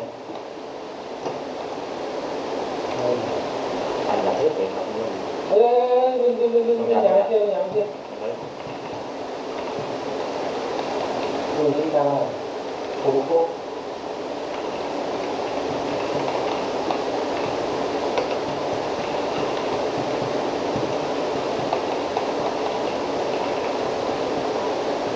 nó để sang nó anh người đang còn. Ui, sao cầm súng này cái gì? Anh đỡ đây, nó đây. Nó sau vào tường anh bắn đi. Đâu bắn. Thôi, góc kia một người đó, thì cũng lắm người đấy.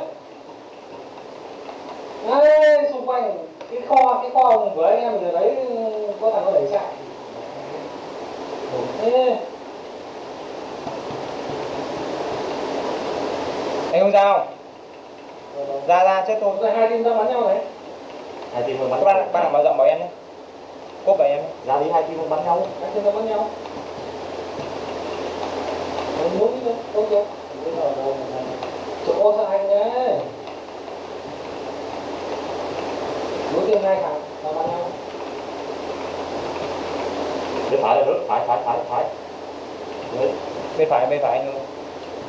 Đây, nóc nhà em có ai? Cho nhà em có. Cho cả bò luôn. Thịt còn mẹ. Mà, cho em. Đâu, cho cả bò luôn lên cầm đống đồ trả đáp rồi. Cửa kìa. Cửa em ấy. Trong nhà. Em không nhìn ra được anh? Nhìn ra, đấy.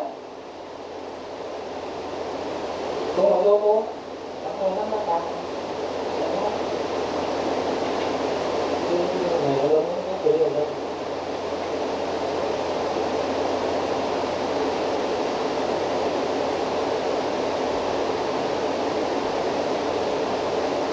Anh vòng bên trái, đấy. Bên phải. Nhà bên phải. Đấy, nhà này, đúng không? Nhà này có. Đúng không? Có. Đây là con máu anh. Đây. Một thằng bên phải, mở cửa. Thấy không? Anh luôn đi. Bên trái. Đằng sau. Đấy. Còn một cái nữa. Hồi máu cái gì? Đấy. Ra.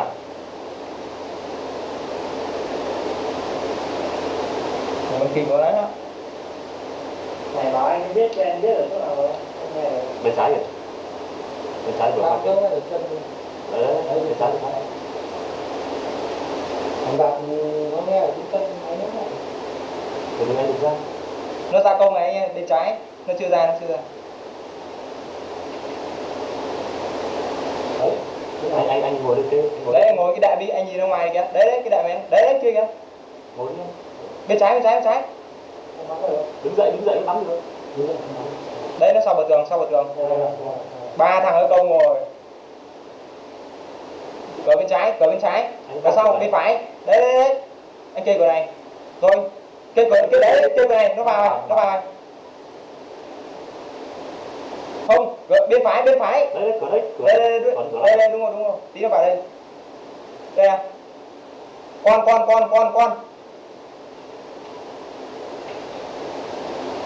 Một thằng nó từng gác. Ôi, đừng ngờ. Tí cả đi là tim thôi à. Không gác luôn. Anh hơi gạt được một thằng rồi.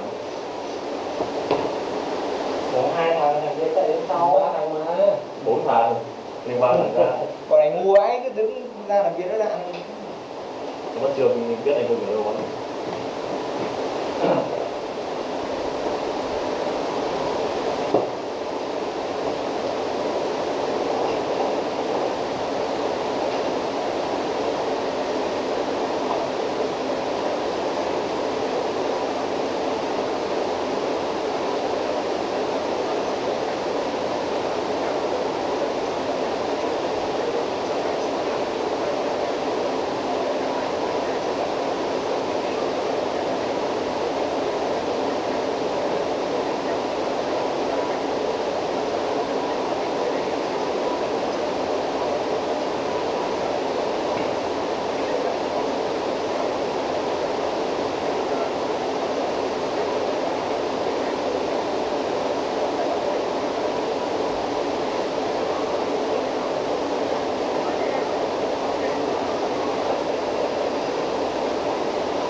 của hai anh em.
Đưa bánh cho anh luôn.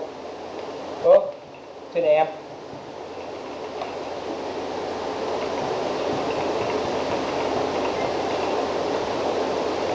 Đưa bánh thằng nước của tôi. Thế này.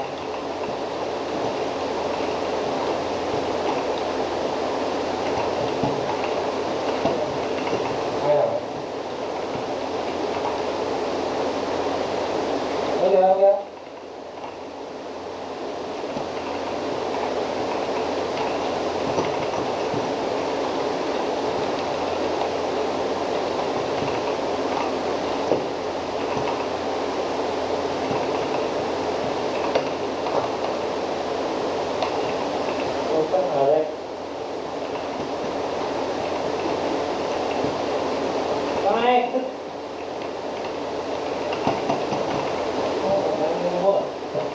Bót à? Bót thì cứ ra giữa đường như thế.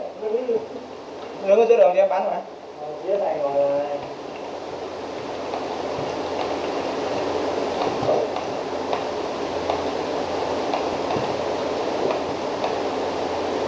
Không biết này. Trong nhà đi.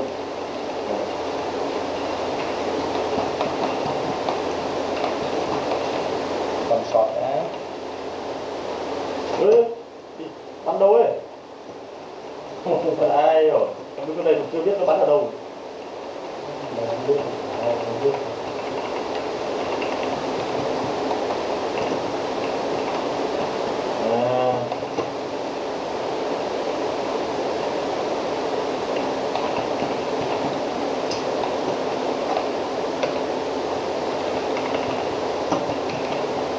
Tự nhiên 2 viên một đầu.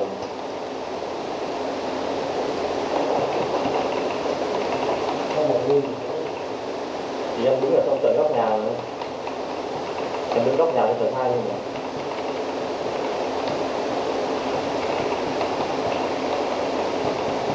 Đem ra một chỗ em hưng để biết nó bắn như thế nào.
Bên phải.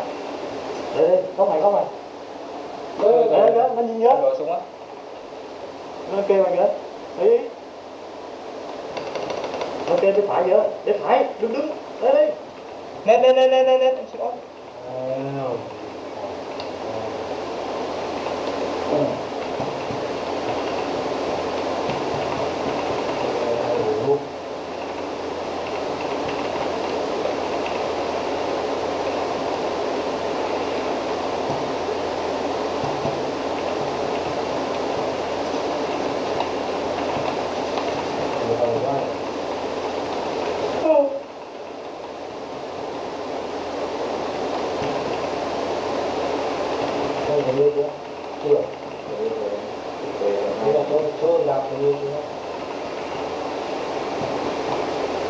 Đâu mấy nhỉ?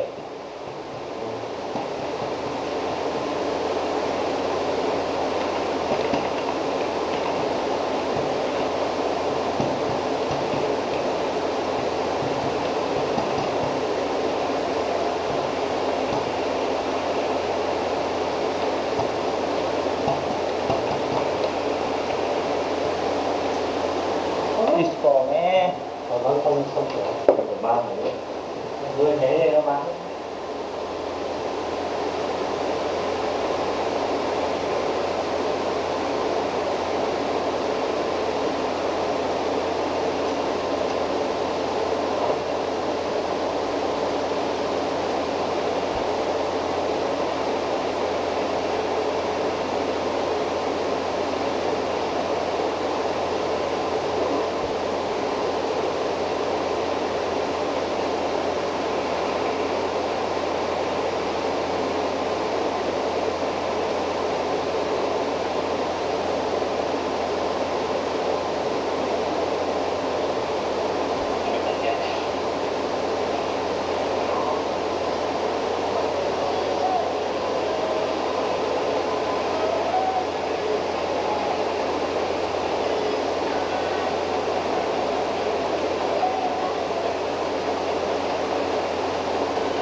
Mua xong.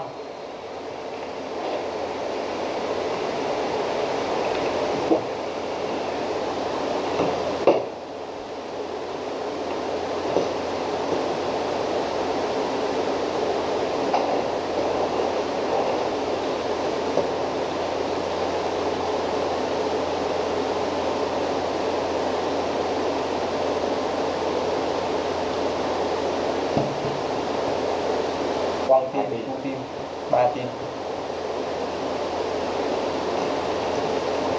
Còn đó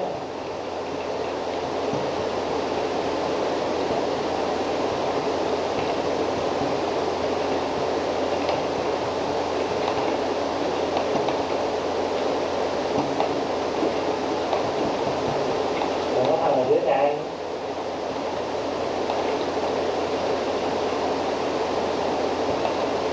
Thằng đi. Thầy ở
bazooka đi còn nhé. Nghe em. Không tin gì bazooka cũng chết rồi. Em vào đi. Không phải ra là nhái.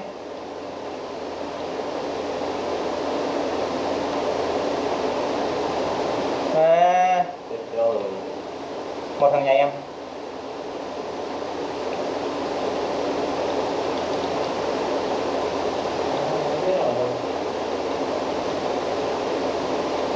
Hay rồi.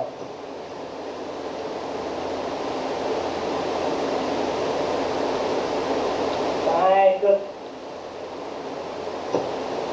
Iron. Con chết kìa. Gì?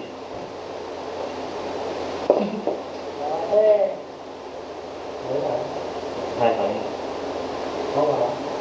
trên nhà, hai thằng trên nhà.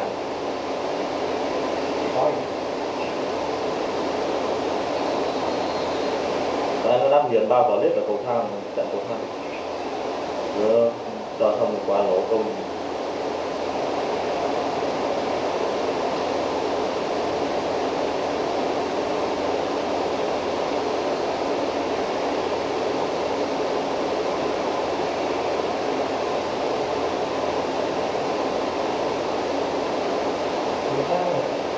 Trên nhà anh ra, trên nhà anh rồi. Đấy là Trên nhà. Hai thằng ấy. bắn vào phòng. Hai thằng trong phòng. Hai trong phòng này. Hai thằng. Người em ăn nếp nữa.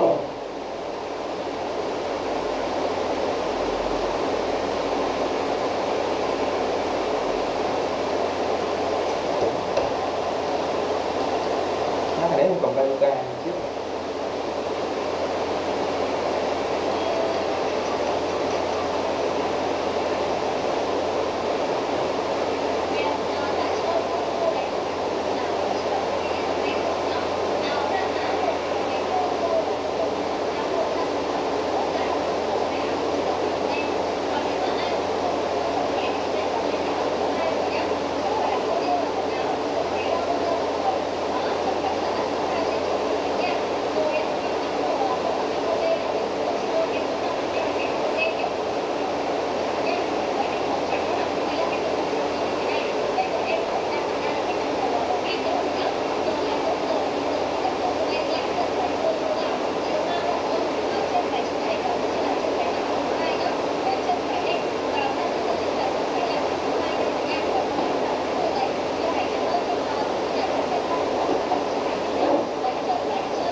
Rồi nha.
Gì hả đâu? Cái cuốn này. Nhảy kho à? Phần gần nhất là chân xanh nha. Đây.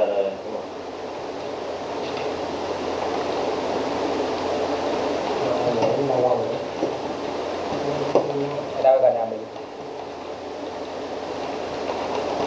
Ôi chấm này.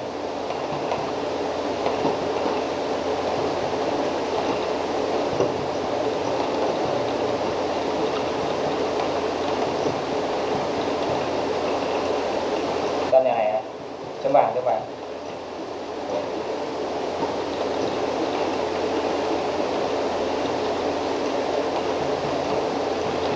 Cô anh. Anh lần này. Ở chấm bảng này.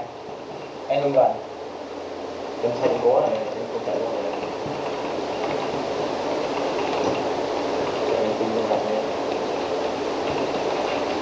Anh lốt một thằng. Vai.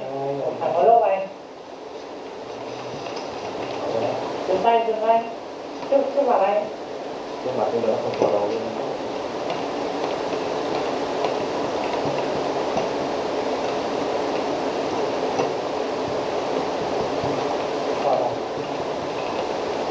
Giờ nó to đầu đấy, chuẩn bị to đầu đấy sao? Nó vẫn nằm ở đấy. Nó to đầu đấy. Đấy. Nó to đấy. Đấy.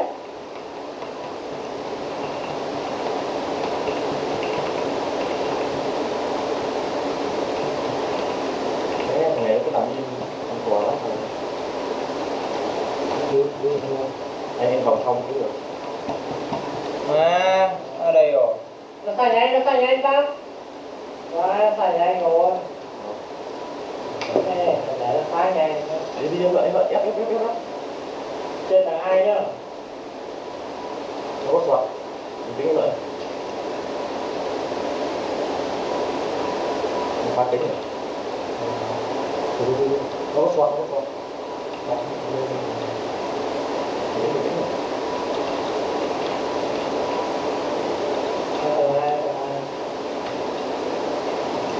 Rồi nó một.